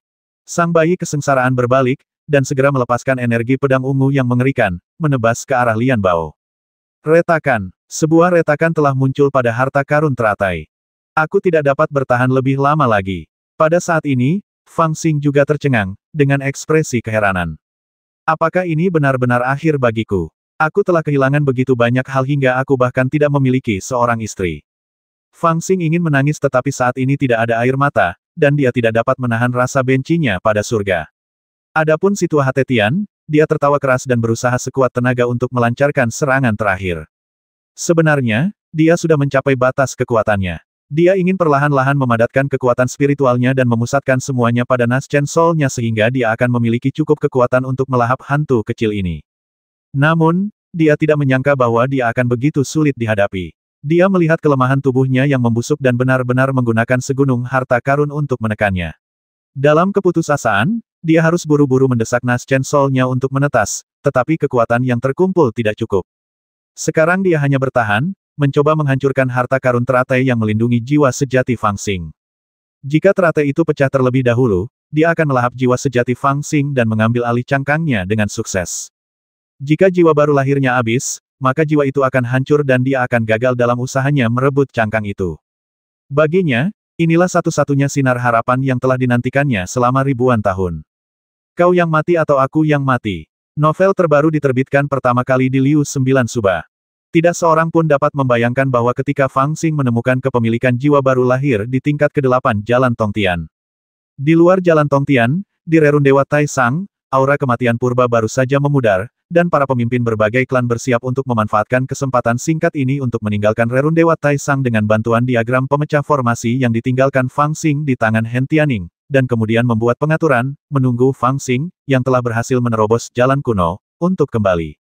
Sebagai pemimpin berbagai klan, tentu saja tidak mudah bagi mereka untuk melepaskan semua ambisinya. Alasan mengapa dia bersedia menyerahkan harta langka klan kepada Fang Xing hanyalah untuk ditukar dengan kesempatan untuk keluar dan membuat pengaturan terlebih dahulu. Pada saat ini, mereka bahkan ragu-ragu apakah akan menunggu kesempatan untuk mengalahkan naga merah yang tidak punya pikiran itu terlebih dahulu. Namun, mereka pun tidak menyangka bahwa naga merah yang paling mereka takuti itu tidak akan meminta tindakan apapun dari mereka. Tepat ketika para kultivator bersiap untuk meninggalkan tempat hantu ini segera setelah energi kematian Hongmeng memudar, naga merah itu tiba-tiba merasakan sesuatu, dan mengeluarkan raungan rendah.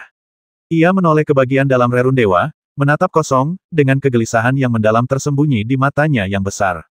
Cilong, ada apa denganmu? Hen Tianning sedikit bingung dan mengulurkan tangannya, mencoba menyentuh sisik naga merah. Namun, dengan suara keras, naga merah itu tampaknya yakin akan sesuatu. Tiba-tiba ia terbang tanpa mempedulikan nyawanya, meraung terus-menerus, dan berubah menjadi kilat merah untuk menyerbu ke dalam Rerun Dewa. Ia terbang begitu cepat dan ganas sehingga ia bahkan tidak tahu bagaimana menghindari batasan di jalan, membiarkan batasan itu terpicu dan meledak di tubuhnya. Tubuh naga itu berlumuran darah dan ia melesat maju. Dalam pikirannya yang sederhana, ia tidak peduli dengan bahaya yang menghadang dan hanya ingin mendekati orang itu. Karena ia merasakan bahwa orang tersebut dalam bahaya besar. Cacing panjang, apakah kau sedang terburu-buru untuk bereinkarnasi? Dalam perjalanan, dia bertemu dengan Raja Jahat Peng Agung yang hendak kembali ke tepi Rerun Dewa. Melihat naga merah itu berlari ke depan seperti mempertaruhkan nyawanya, dia tahu hubungan antara naga itu dan Fang Xing, jadi dia menghentikannya dan bertanya kepadanya. Tanpa diduga, naga merah itu langsung menghantamnya, yang membuatnya takut. Dia berbalik di udara dan mendarat di punggung naga itu, sambil berteriak, apa yang terjadi? Jiwa Raja Jahat Peng Agung telah lama tertidur di lautan kesadaran Fang Xing, tetapi juga terkontaminasi dengan napas Fang Xing. Naga merah tidak menganggapnya sebagai musuh, jadi ia membiarkannya tetap telentang, tetapi ia tidak tahu bagaimana menjawab, dan tetap bergegas maju. Raja Jahat Peng Agung juga cerdas, dan ketika ia melihat penampilan naga merah, ia segera menebak beberapa kemungkinan, dan ekspresi serius tiba-tiba muncul di wajah burungnya. Mungkinkah bocah kecil itu dalam bahaya, dan naga gila ini akan menyelamatkannya? Tapi, bagaimana kau bisa membiarkannya begitu saja? Saat dia tertegun sejenak, dia melihat naga merah itu langsung menyerbu ke dalam penghalang yang menghalanginya. Dia buru-buru berteriak padanya untuk menghindar. Untungnya, naga merah itu menuruti kata-katanya dan menghindar tepat waktu. Namun, Raja Jahat Dapeng berkeringat dingin. Setelah melihat kegilaan naga itu, dia semakin ketakutan. Dia pikir klan naga adalah klan paling spiritual di dunia, jadi mengapa klan ini begitu gila? Teknik pemisahan ilahi. Dia tanpa sengaja menundukkan kepalanya dan mendapati dua bunga mutiara di atas kepala naga merah, dan sedikit tertegun. Mengaum, naga merah itu memacu kecepatannya dan dalam waktu singkat, ia telah sampai di ujung bumi. Di depannya ada lautan awan dan kilatan cahaya samar di awan. Ia sama sekali tidak takut dan menganggap kilatan cahaya di langit itu tidak berarti apa-apa. Ia hendak menukik ke dalamnya dengan kepala terlebih dahulu, tetapi hal itu membuat Raja Jahat Dapeng ketakutan sehingga ia menjerit aneh, berbalik dan melompat turun, matanya merah. Kembalilah, kau tak bisa melewatinya. Raja Jahat Dapeng berteriak, tetapi naga merah itu pura-pura tuli dan langsung menyelam ke lautan awan. Lupakan saja, ibel kecil itu dan aku punya banyak karma, jadi aku akan membantumu. Raja Jahat Dapeng membuat keputusan dalam sekejap. Sementara naga merah itu tidak terlalu jauh darinya, ia tiba-tiba menggunakan teknik rahasia klan Dapeng, 108.000 pedang, dan pada saat yang sama membuka api sejati pelindung klan Suzaku.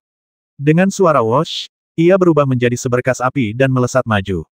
Ia nyaris mengejar naga merah itu hingga ke posisi yang hanya berjarak 10 kaki. Ia meraih udara dengan cakarnya dan melepaskan gravitasi yang tak terlihat. Set-set, dua bunga mutiara itu tiba-tiba dipetik dari udara oleh Raja Jahat Dapeng, bersama dengan dua tetes darah naga, dan ditangkap dengan cakarnya. Pada saat yang sama, Raja Jahat Dapeng mengambil keputusan dan mencabut bulu merah dari kepalanya. Dia dengan cepat melantunkan mantra, menyempurnakannya, dan kemudian terbang keluar dengan suara whoosh. Bulu merah itu kemudian dimasukkan dengan rapi ke dahi naga merah, memancarkan gelombang pikiran ilahi. Ada celah kehampaan di depan, terbang ke bawah. Ada petir di depan, jangan terburu-buru menghadapinya. Teknik memutuskan dewa, siapa yang telah memberikan kutukan yang begitu kejam dan jahat kepadamu? Sepertinya kamu sudah sangat tua. Seluruh jiwamu telah terputus, menyebabkan spiritualitasmu meredup dan jiwamu menderita terbakar selamanya. Jika kamu mencabut paku pemecah jiwa, jiwamu akan kehilangan fiksasi terakhirnya dan akan layu lebih cepat. Jika kamu tidak mencabut paku pemecah jiwa, kamu harus menanggung rasa sakit jiwa yang terbakar selamanya. Hanya pertempuran berdarah yang dapat sedikit meringankan rasa sakit yang parah ini. Sungguh menyedihkan, menyedihkan, menyedihkan, menyedihkan. Ini sudah menjadi penyakit terminal yang tidak dapat disembuhkan. Belum lagi waktunya sangat sempit, bahkan jika aku diberi cukup waktu, aku tidak dapat menyembuhkanmu. Karena kamu sekarang bertekad untuk menerobos kehampaan dan menyelamatkan hantu kecil itu, aku hanya dapat membantumu mencabut kedua paku pemecah jiwa ini, dan kemudian memotong sebagian jiwaku untuk melindungi spiritualitasmu. Aku telah membantumu dan juga melakukan bagianku untuk hantu kecil itu. Berbalik dan terbang ke ujung bumi, aura Raja Jahat Dapeng tampak sedikit lemah, dan bahkan matanya tampak sedikit redup. Pada saat ini, bahkan dia tidak berani menyeberangi kehampaan untuk menyelamatkan Fang Xing, karena di mata orang normal manapun, ini adalah tindakan basmi diri. Kemungkinan besar, dia tidak akan bisa mencapai sisi lain dan akan binasa dalam kehampaan. Namun naga merah itu tidak ragu sedikit pun dan langsung menerjang. Melihat bahwa ia tidak dapat menghentikannya, Raja Jahat Dapeng hanya bisa menolongnya untuk terakhir kalinya. Namun, ia berpengetahuan luas dan berpengalaman, dan ia mengetahui banyak senjata rahasia klan Ibel. Ia menyadari bahwa dua bunga mutiara yang menusuk kepala naga merah adalah senjata rahasia Santo Agung klan Ibel, Santo berkepala 9. Jadi ia dengan berani mengambil tindakan dan mencabut dua bunga mutiara itu. Meskipun ini tidak dapat memulihkan kewarasan naga merah, itu dapat meningkatkan spiritualitasnya secara signifikan. Bagaimanapun, dengan spiritualitas, ia tahu cara menghindari petir hampa yang sangat kuat dan tidak akan menabraknya secara langsung. Lebih jauh, ia mengeraskan hatinya dan memotong sebagian jiwanya untuk menyatu dengan Ciyu, yang setara dengan memotong daging untuk melayani naga. Di satu sisi, itu dapat diubah menjadi jiwa yang diyakini membimbing naga merah, dan di sisi lain, itu juga dapat melindungi jiwa naga merah sehingga tidak akan lenyap begitu cepat. Tentu saja, ini juga merupakan kerugian besar bagi dia yang baru saja mengambil alih tubuh orang lain. Dia benar-benar menghabiskan banyak uang. Namun, naga merah itu menghilang ke lautan awan. Matanya yang besar, yang dulunya keruh dan hanya menjadi sedikit lebih jernih saat mendekati Fang Xing, sebenarnya mulai menjadi lebih spiritual. Alhasil, ia tidak lagi melesat maju secara memenangui buta, tetapi menjadi jauh lebih fleksibel, benar-benar memperlihatkan sifat lincah seekor naga sejati yang terbang di langit. Ia terbang melalui kehampaan yang tak berujung dengan sosok yang menawan. Tetapi meskipun spiritualitasnya meningkat, kewarasannya belum pulih, atau mungkin tidak akan pernah pulih. Dalam pikirannya, hanya ada satu tujuan, yaitu menyelamatkan Fang Xing. Ledakan, ledakan, ledakan. Meskipun dia memiliki spiritualitas dan dapat menghindari sebagian kerusakan dari petir hampa, dia tetap tidak dapat menghindarinya sepenuhnya. Naga merah itu terkena petir hampa, sisik-sisiknya terlepas, darah menetes, dan ia meraung teredam. Entah ada dewa yang melindunginya, tetapi naga merah itu menyeberangi lautan awan dan tidak terpotong menjadi dua di bawah begitu banyak petir hampa. Setelah membayar harga dengan memar dan cakar yang patah, ia bergegas melewati lautan awan. Lalu ia melesat maju tanpa henti. Ia tidak membutuhkan cermin perunggu untuk menunjukkan jalan, karena ia tahu persis di mana Fang Xing berada. Mengaum. Ketika melewati kelompok kuburan pertama, awan hitam muncul dan 9 naga hitam raksasa terbang keluar untuk bertarung dengannya. Ketika melewati hutan batu, ia langsung menyerbu dan merobohkan sejumlah pilar batu. Ketika melewati formasi ketiga yang dijaga oleh cendekiawan layu itu, ia meraung tak henti-hentinya, memaksa cendekiawan itu, yang sangat kuat di masa hidupnya, untuk menyerah. Bertahun-tahun kemudian, Fang Xing masih tidak tahu bagaimana naga merah berhasil menemuinya di jalan yang sulit seperti itu. Ketika naga merah itu menyerbu ke arahnya dengan panik, dia sedang bersaing dengan Patriark Hatetian dan itu adalah pertarungan hidup dan mati. Ketika 3 retakan muncul pada harta karun teratai, Fang Xing merasa kesal. Dia bukan tipe orang yang akan duduk dan menunggu kematian. Setelah menyadari bahwa harta karun teratai tidak dapat melindunginya dengan mantap, dia tidak lagi menerima pukulan secara pasif. Dia menggertakkan giginya dan mengendalikan harta karun teratai untuk menabrak Patriark Hatetian. Biarkan kamu mengambil alih tubuhku. Aku memintamu untuk memotong harta teratai milikku. Kamu melahirkan sekumpulan keturunan yang menyebalkan. Kamu terlihat sangat menyebalkan. Sambil mengumpat dengan kejam, Fang Xing mengendalikan harta teratai dan menabrak Patriark Hatetian berulang kali. Sekalipun pihak lain adalah seorang kultivator yang tengah mengalami kesengsaraan, dia tidak akan menyerahkan nyawanya dengan sia-sia. Sekalipun aku tidak bisa membasmimu, aku akan menyakitimu. Harus dikatakan bahwa perilakunya yang nekat dan kasar memang menimbulkan masalah bagi leluhur tua Hatetian. Leluhur tua Hatetian sendiri telah menjaga selama ribuan tahun, kekuatan spiritualnya telah mengering, tubuhnya telah membusuk, dan ia hanya mengandalkan napas sesekali dari kolam guntur untuk mempertahankan vitalitasnya. Bahkan seekor harimau yang kelaparan ingin membasmi Fang Xing, si tikus kecil, untuk memuaskan rasa laparnya. Namun yang tidak diduganya ialah tikus itu ternyata cukup ganas dan benar-benar menggigit manusia. Apa yang biasanya dianggap hal konyol, sebenarnya menjadi semacam sakit kepala bagi Tiger saat ini. Itu hanya masalah tamparan, tetapi tikus itu memakai tempurung kura-kura, yang tidak dapat dihancurkan hanya dengan 1 atau 2 tamparan. Tentu saja, alasan yang lebih penting adalah bahwa ketika tikus biasa melihat seekor harimau, tidak peduli seberapa lemahnya harimau itu, mereka hanya bisa takut. Lagi pula, seekor kucing bahkan tidak bisa mengalahkan harimau yang sudah lemah, apalagi harimau. Namun tikus ini sungguh ganas dan berani. Ia melolong gelisah dan menyerang harimau. Momentumnya hampir lebih kuat dari harimau. Ia sungguh sulit ditahan. Dalam situasi ini, dengan bantuan kekuatan harta teratai, Fang Xing benar-benar bertarung dengan Patriark Hatetian hingga hampir seri. Keduanya sudah kehabisan tenaga. Kekuatan jiwa baru lahir leluhur hentian hampir habis, dan energi pedang ungu hampir tidak dapat digunakan. Bahkan jiwa baru lahir dari jiwa baru lahir tampak agak tembus pandang dan akan segera menghilang. Segel teratai Fang Xing juga hancur menjadi jaring manik-manik, dan tampaknya akan hancur total jika dipukul dengan ringan, memperlihatkan jiwanya yang sebenarnya sepenuhnya. Hahaha, alam ini adalah jurang alami. Bagaimana bisa dilintasi dengan mudah? Kali ini, aku tetap menang. Jiwa baru Patriark Hatetian tertawa arogan, mengumpulkan kekuatan yang tersisa sekali lagi, dan bergegas menuju Fang Xing. Pada akhirnya, dia tetap menang. Selama segel teratai Fang Xing rusak, roh sejati Fang Xing akan menjadi obat mujarabnya yang terbaik. Novel terbaru diterbitkan pertama kali di Liu 9 Suba. Setelah mengambil alih cangkang Fang Xing dan memisahkan seberkas jiwanya ke dalam tubuh aslinya, ia dapat menjaga papan catur dan kemudian menggunakan tubuh Fang Xing untuk melarikan diri dari formasi ke-8. Pada saat itu, ia dapat dengan bebas memilih apakah akan pergi ke tingkat ke-9 atau kembali dan mencoba meninggalkan tempat ini. Tentu saja, Raja Jahat Dapeng tidak bermaksud untuk terus menerobos. Sekolah Tao tertinggi terlalu jahat dan ia tidak ingin terjebak lagi.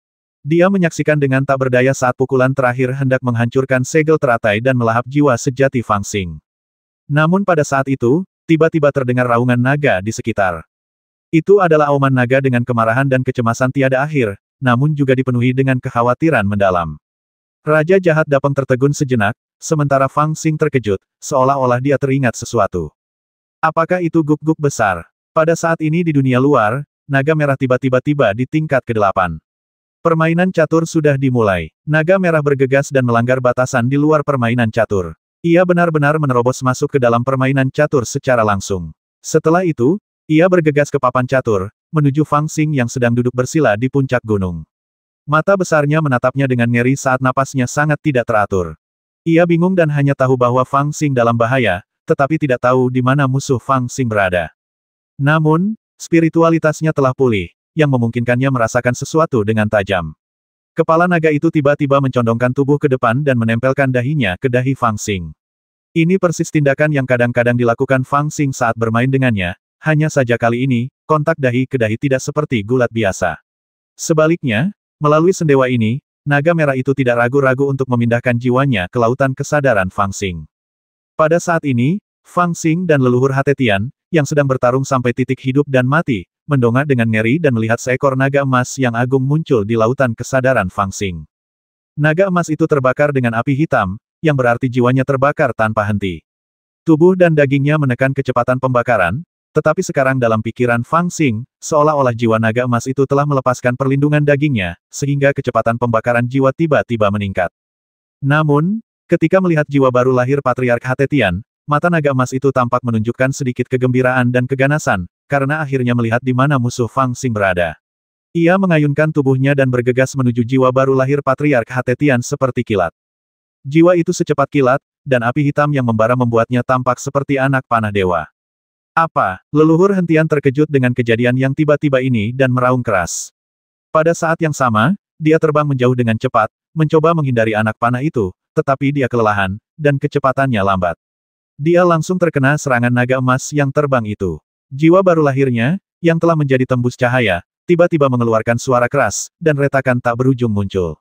Ekspresi ketakutan di wajahnya langsung membeku. Jiwa baru lahir Patriark Hatetian telah layu selama ribuan tahun sementara tubuhnya membusuk dan tanpa nutrisi. Jiwa itu nyaris keluar dari cangkangnya dan datang ke lautan kesadaran Fang Xing untuk mengambil alih tubuhnya. Setelah memasuki lautan kesadaran Fang Xing, jiwa itu melawan api sejati Samadhi di lautan kesadaran Fang Xing sambil memperlihatkan kekuatan magisnya yang besar dan menebas segel teratai dengan pedangnya. Pada titik ini, jiwa itu benar-benar berada di ujung kekuatannya. Tabrakan putus asa dari Golden Dragon Spirit adalah hal terakhir yang mematahkan punggung unta, dan tiba-tiba meledak. Ledakan. Ketika jiwa baru lahir hancur, ia berubah menjadi kekuatan spiritual yang tak terlukiskan kuatnya, yang menyebar di lautan kesadaran Fang Xing. Jiwa naga emas adalah yang pertama terkena serangan. Hampir seketika, jiwanya terpengaruh oleh kekuatan jiwa yang dahsyat. Hampir dalam sekejap mata, jiwanya mulai hancur, dan bahkan tubuhnya yang hancur menjadi tembus pandang. Guk-guk besar. Fang Xing ingin membuka mulut dan berteriak, tetapi dia tiba-tiba mendapati bahwa ekspresinya begitu terkejut sehingga bahkan suaranya seperti terhalang, dan dia tidak bisa berteriak. Jiwa yang baru lahir adalah jiwa yang baru lahir, belum lagi leluhur tua Hatetian ini adalah jiwa yang baru lahir yang telah selamat dari 3 kesengsaraan guntur. Meskipun dia telah memperhitungkan segalanya dan tidak mengenai Fang Xing, dia tidak menyangka bahwa bocah ini memiliki begitu banyak kartu tersembunyi dan dapat membasmi Nas Chen Soul-nya. Dia juga tidak menyangka bahwa akan ada naga yang kuat yang tidak peduli dengan jiwanya sendiri yang terkoyak dan bergegas ke lautan kesadaran Fang Xing untuk mati bersamanya. Namun, sebelum dia meninggal, kekuatan jiwa yang kacau yang dihasilkan oleh ledakan Nas Chen Soul masih sangat mengerikan. Hampir dalam sekejap, jiwa naga emas yang paling dekat dengannya hampir hancur menjadi asap, dan terus melesat keluar. Jika ini terus berlanjut, bahkan lautan kesadaran Fang Xing mungkin akan runtuh. Pada saat ini, Fang Xing juga terkejut dan gemetar ketakutan. Melihat jiwa naga merah itu hancur membuat jantungnya terasa berdetak kencang. Tanpa berpikir 2 kali, dia mengeluarkan raungan keras dan mengirimkan segel teratai yang hampir hancur yang melindungi jiwa sejatinya.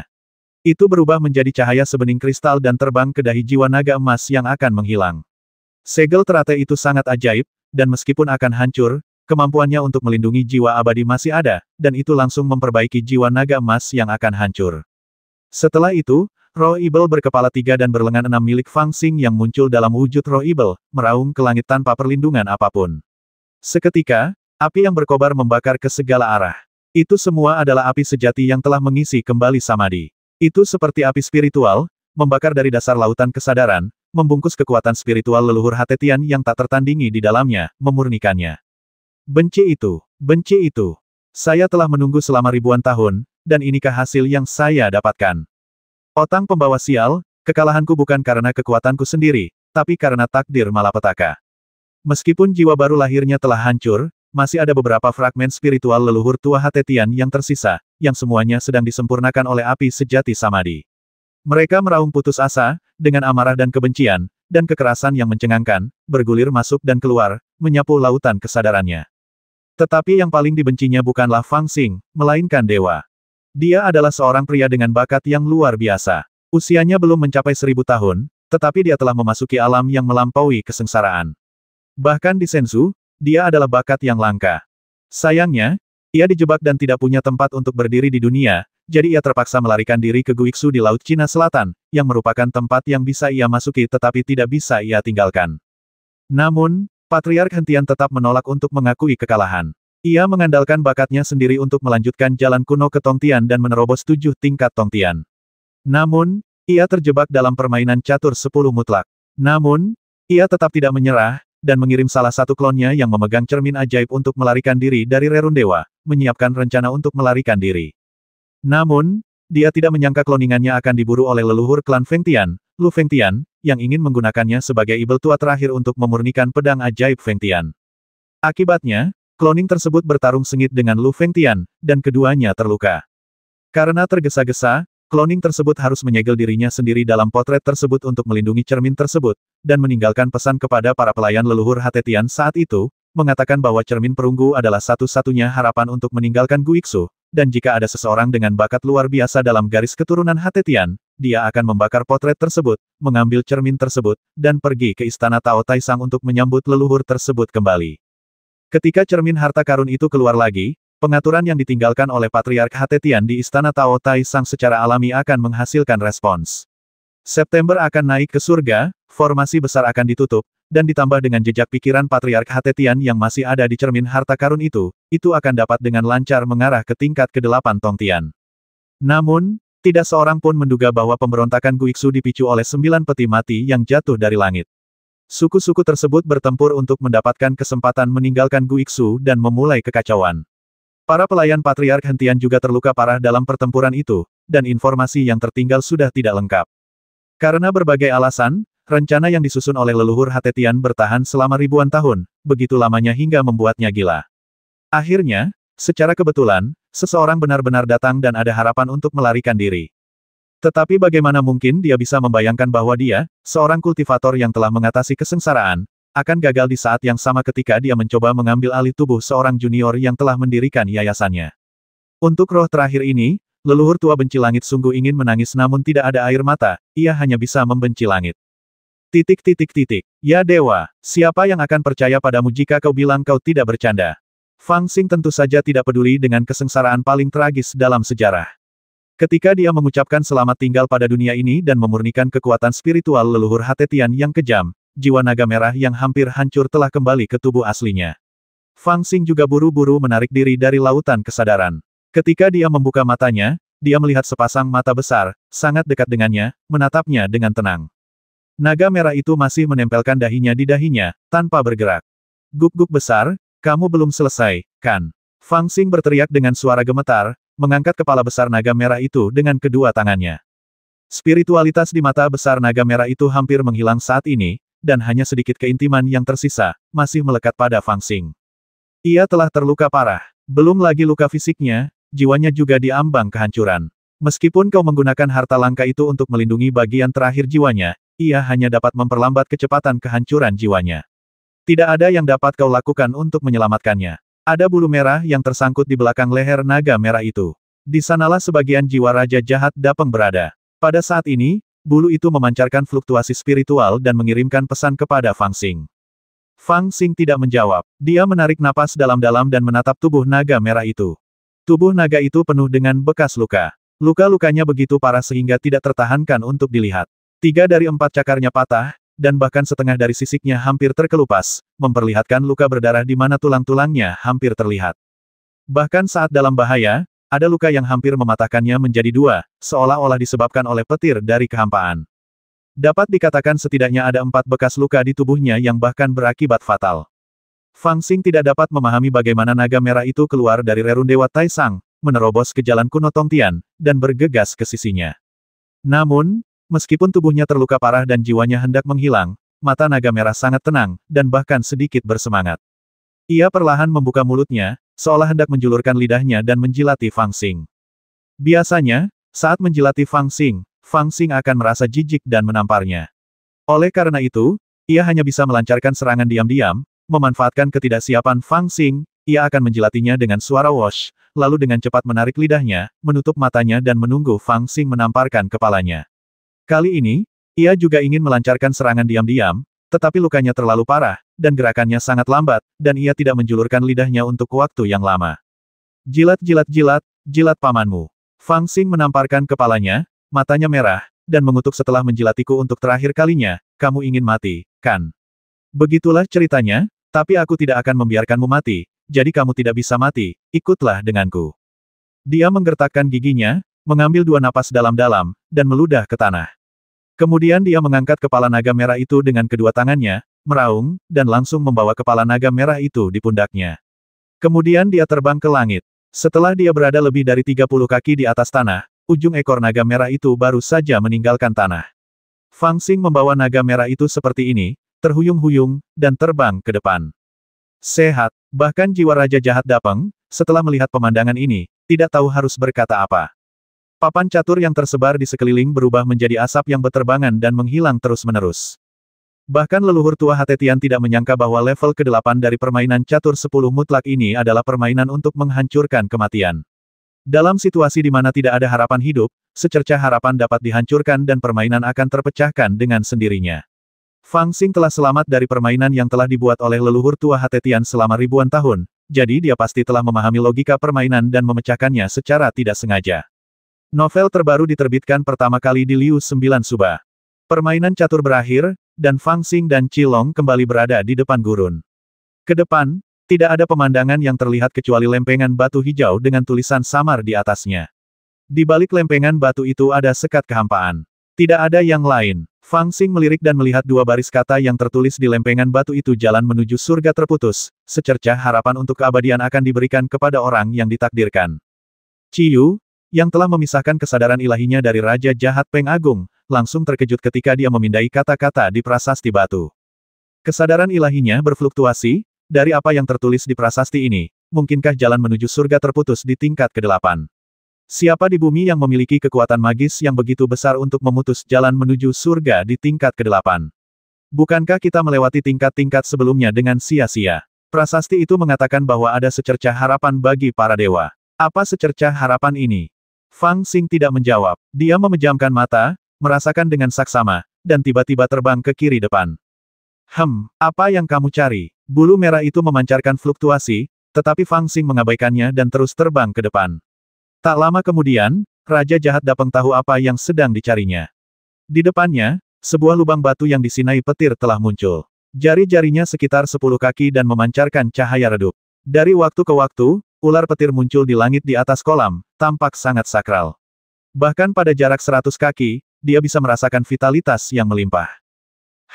Di kolam ini, roh dan jiwa Raja Jahat Dapeng, yang disimpan di Ciyu, tiba-tiba bergetar karena terkejut, dan roh dan jiwanya terus berfluktuasi.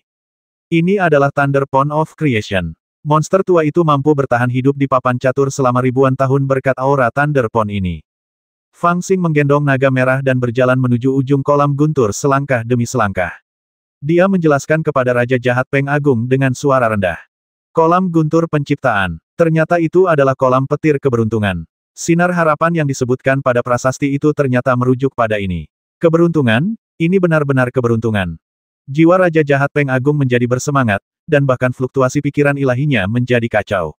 Tidak hanya itu, bahkan Raja Jahat Peng Agung sendiri, yang berada di luar jalan kuno Tongtian, dipisahkan oleh lautan awan dan kehampaan yang tak berujung, merasakan dorongan tiba-tiba. Tanpa kontak dengan jiwa yang tersisa, ia tidak tahu apa yang dilihat oleh jiwanya yang tersisa, tetapi melalui sensasi misterius ini, ia tahu bahwa ia pasti telah kehilangan kesempatan besar. Hantu kecil, cepatlah masuk, cepatlah masuk. Dengan kolam petir keberuntungan ini, 8 level sebelumnya tidak akan sia-sia. Dapat dikatakan bahwa itu sepadan, itu sepadan. Kamu baru saja terluka oleh monster tua yang menguasai tubuhmu, dan kultivasimu telah runtuh. Aku tidak tahu berapa tahun kultivasi yang dibutuhkan untuk memiliki harapan untuk pulih, tetapi dengan kolam petir keberuntungan ini, semuanya akan baik-baik saja.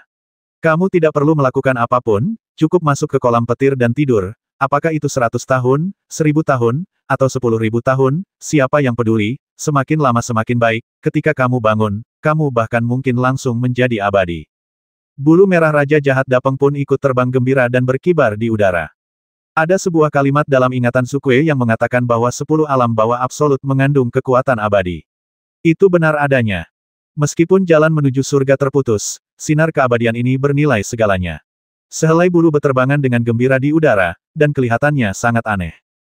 Cepatlah masuk. Ini adalah kesempatan abadi. Ini hanyalah celah di dunia. Tidur di kolam guntur tidak memerlukan kultivasi atau pencerahan. Kamu hanya perlu tidur di dalamnya. Ketika kamu bangun, kamu secara alami akan memiliki keberuntungan besar. Kamu bahkan bisa menjadi abadi secara langsung. Jika kamu tidak tidur, aku akan secara spontan terbakar dan berubah menjadi abu. Aku akan menemukan cara untuk memberitahu tubuh utamaku agar datang. Keberuntungan baik ini tidak boleh dilewatkan. Ini adalah satu-satunya kesempatan. Tentu saja aku harus tidur, tapi bukan aku yang akan tidur. Fang Xing menghela napas, lalu meletakkan naga merah itu dengan lembut, lalu menepuk-nepuk kepalanya. Ciyu tiba-tiba menjadi bersemangat kau, apa yang ingin kau lakukan? Kau ingin memberikan kesempatan unik ini kepada naga ini. Thunder Pool of Creation, kolam yang mengumpulkan ciptaan langit dan bumi. Bahkan tanpa penjelasan dari Raja Jahat Great Peng, Fang Xing sendiri dapat melihat peruntungan kolam ini dengan cermin dewa dan ibel yin yang. Ia juga melihat catatan pada prasasti batu. Awalnya ia berencana untuk membawa naga merah melewati tingkat ke-9, lalu menemukan kolam guntur ini untuk menyembuhkan lukanya. Namun, ia tidak menyangka bahwa jalan menuju surga akan terputus. Namun, jejak keabadian tertinggal sebagai hadiah bagi orang yang melewati tingkat ke-8. Satu-satunya sinar inspirasi ilahi mengacu pada kolam guntur ini. Kolam ini merampas kekayaan surga dan bumi. Tidur di dalamnya tidak hanya dapat menyehatkan tubuh yang abadi, tetapi juga memurnikan jiwa, dan bahkan membuat orang memahami kekuatan besar surga dan bumi, sehingga ketika orang bangun, mereka dapat menjadi abadi. Pikirkanlah, leluhur tua Hatetian mampu bertahan hidup selama ribuan tahun di lingkungan tanpa makanan, air, atau energi spiritual, semua karena aura kolam ini. Hanya hembusan napas saja bisa begitu ajaib. Betapa beruntungnya jika seseorang bisa tidur di kolam ini. Tidak ada yang salah dalam menyebutnya rahasia ilahi. Di mata Raja Jahat Peng Agung, Fang Xing benar-benar beruntung. Sudah pasti sepadan mempertaruhkan nyawanya demi kolam ini. Namun dia tidak menyangka bahwa Fang Xing melihat ke arah kolam guntur penciptaan dan tidak berniat tergoda, melainkan ingin memasukkan naga merah ke dalam kolam. Hantu kecil, dengarkan apa yang ingin kukatakan. Prasasti batu itu dengan jelas menyatakan bahwa jalan menuju surga telah terputus. Kolam ini adalah satu-satunya kesempatan dalam tradisi Taoisme tertinggi. Selain itu, kekayaan kolam ini jauh melampaui imajinasimu. Jangan anggap enteng. Kolam guntur dan kilat ini hanya dapat menampung satu orang. Kamu memasukkan naga ini ke dalamnya, dan masih belum jelas apakah kamu dapat menyelamatkannya. Kuncinya adalah bahwa bahkan jika kamu gagal, cairan guntur dan kilat akan terkontaminasi, dan spiritualitasnya akan hancur total. Apakah kamu akan menyerahkan kekayaan sebesar itu kepada orang lain untuk harapan seperti itu? Bulu merah di udara berteriak frustrasi. Pikirkan baik-baik, jangan bertindak berdasarkan dorongan hati. Biar kukatakan sesuatu yang tidak mengenakan, naga merah ini dekat denganmu, tetapi ia tidak benar-benar memiliki perasaan apapun padamu. Itu karena jiwanya terluka dan pikirannya kacau, jadi ia secara alami dekat dengan energi naga di dalam dirimu. Bahkan, sulit untuk mengatakan apakah ia mengenalimu atau tidak. Bahkan jika kau memberinya keberuntungan yang begitu besar, setelah spiritualitasnya pulih, ia mungkin tidak tahu siapa dirimu. Untuk apa repot-repot? Dasar orang menyebalkan tua, bahkan setelah kebangkitanmu, kau masih saja bertele-tele. Fang Xing menghela napas, lalu tiba-tiba mengulurkan tangan dan meraih bulu merah itu, mengubahnya menjadi bubuk. Dasar orang menyebalkan kecil, kau menyia-nyiakan anugerah alam. Hingga jiwa yang tersisa ini menghilang, pikiran marah Raja Jahat Dapeng tidak pernah berhenti. Aku tidak bodoh, Bagaimana mungkin aku tidak tahu kalau yang didekati Big Dog bukanlah aku, melainkan bola naga. Fang Xing tersenyum pahit dan menoleh ke arah naga merah. Naga merah itu juga menoleh sedikit dan menatapnya dengan waspada. Ia merasa Fang Xing berbeda dari penampilannya yang biasanya tertawa dan mengomel dan sedikit takut padanya. Ketakutan ini sangat mirip dengan ketakutan generasi muda terhadap yang lebih tua. Dengan kata lain, ia menganggap Fang Xing sebagai Raja Naga tua yang pernah memiliki bola naga dan pernah menjadi tetua terdekatnya. Tapi meskipun begitu, aku tidak sanggup melihatnya mati. Lagi pula, orang menyebalkan ini terlalu bodoh. Dia bisa bertarung untukku. Dia tidak mengenali siapapun kecuali aku. Dia menganggapku sebagai satu-satunya kerabatnya di dunia ini. Tidak peduli seberapa orang menyebalkannya aku, bagaimana aku bisa melihatnya mati. Bukankah ini hanya kesempatan? Karena kau membutuhkannya, aku akan memberikannya padamu. Mendengarkan desahan panjang Fang Xing, Qilong menoleh lemah dan menatapnya dengan tenang. Haha, dasar orang menyebalkan beruntung. Fang Xing tersenyum pahit, menamparkan naga merah itu, menatap matanya dan berkata, jangan kira kau begitu baik padaku sekarang. Setelah kau sadar kembali, kau boleh memperlakukanku seperti orang asing. Tapi aku tidak bisa selalu membiarkanmu mengikutiku seperti guk-guk. Kau adalah naga, bukan ikan loah atau guk-guk. Kau harus terbang di atas 9 langit. Ketika dia berbicara, dia terdiam dan tetap terdiam cukup lama. Qilong mengangkat kepalanya sedikit, menatapnya dengan mata besarnya, merasa sedih yang tak dapat dijelaskan. Silakan, tunggu, aku simpan sebagian untuk diriku sendiri dulu. Fang Xing tiba-tiba berdiri dan hendak mendorong naga merah ke dalam kolam guntur, tetapi tiba-tiba dia sepertinya mengingat sesuatu. Dia berjongkok di samping kolam guntur penciptaan dan mengeluarkan tas penyimpanan untuk mengisinya dengan cairan guntur. Namun, dia tidak menyangka bahwa tas penyimpanan atau cincin surga gua akan runtuh begitu menyentuh cairan guntur. Itu tidak dapat menampung cairan guntur yang mengandung penciptaan langit dan bumi. Fang Xing merasa sedikit kecewa, tetapi dia tidak bisa minum beberapa teguk sendiri terlebih dahulu. Kolam guntur ciptaan semacam ini sudah bersifat spiritual dan tidak dapat dinodai oleh makhluk hidup manapun. Begitu tersentuh, spiritualitas di dalamnya akan berubah. Ia mencoba beberapa wadah, tetapi menemukan bahwa alat sihir lainnya tidak berfungsi. Labu untuk menyimpan anggur roh yang diberikan pamannya berhasil, jadi ia mengisi labu tersebut. Kemudian ia melihat naga merah itu dan tahu bahwa ia harus mengirimkannya ke bawah. Namun setelah memikirkannya, ia mengeluarkan pedang terbang dan menggunakan kekuatan untuk mengukir. Di sebelah kiri dan di sebelah kanan pada dua tanduk naga merah itu. Setelah melakukan semua ini, dia tertawa terbahak-bahak dan berkata, sekarang akan sulit bagimu, orang menyebalkan, untuk tidak mengenaliku di masa depan. Pergilah. Tidak peduli apakah itu ratusan atau ribuan tahun, jika kamu berani tidak mengenaliku saat kita bertemu lagi, aku akan mencabut urat nagamu. Setelah berkata demikian, dia mengangkat kakinya dan menendang naga merah itu ke dalam kolam guntur penciptaan. Naga merah itu terkejut, dan tanpa sadar mencoba melompat keluar lagi dengan sisa tenaga yang dimilikinya. Fang Xing buru-buru berteriak, kembali. Naga merah tetap takut padanya, dan meringkuk di kolam guntur persegi 10 zang dengan keluhan, membiarkan energi guntur cair ciptaan menenggelamkan tubuhnya. Cairan guntur ini secara alami adalah ciptaan tak terbatas, tetapi perasaan itu belum tentu menyenangkan. Tubuh naga merah mulai gemetar, tetapi karena Fang Xing tidak membiarkannya muncul, ia hanya bisa menyusut di kolam, seperti yang diminta Fang Xing untuk mati, dan ia akan mati tanpa ragu-ragu. Secara bertahap, cairan guntur di kolam guntur penciptaan merendam tubuhnya dan naga merah itu pun perlahan tertidur.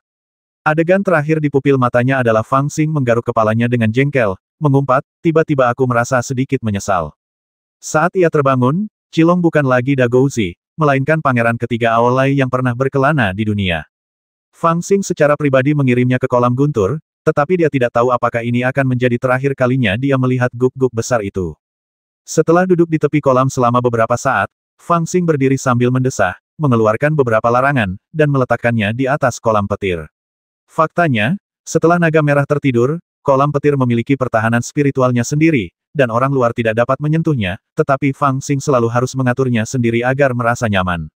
Setelah menangani hal-hal ini, dia berdiri, mendesah dalam-dalam, dan bersiap untuk pergi. Tidak seorang pun dapat membayangkan bahwa jalan menuju surga terhalang, tetapi karena tidak ada jalan keluar, kami tidak punya pilihan selain pergi.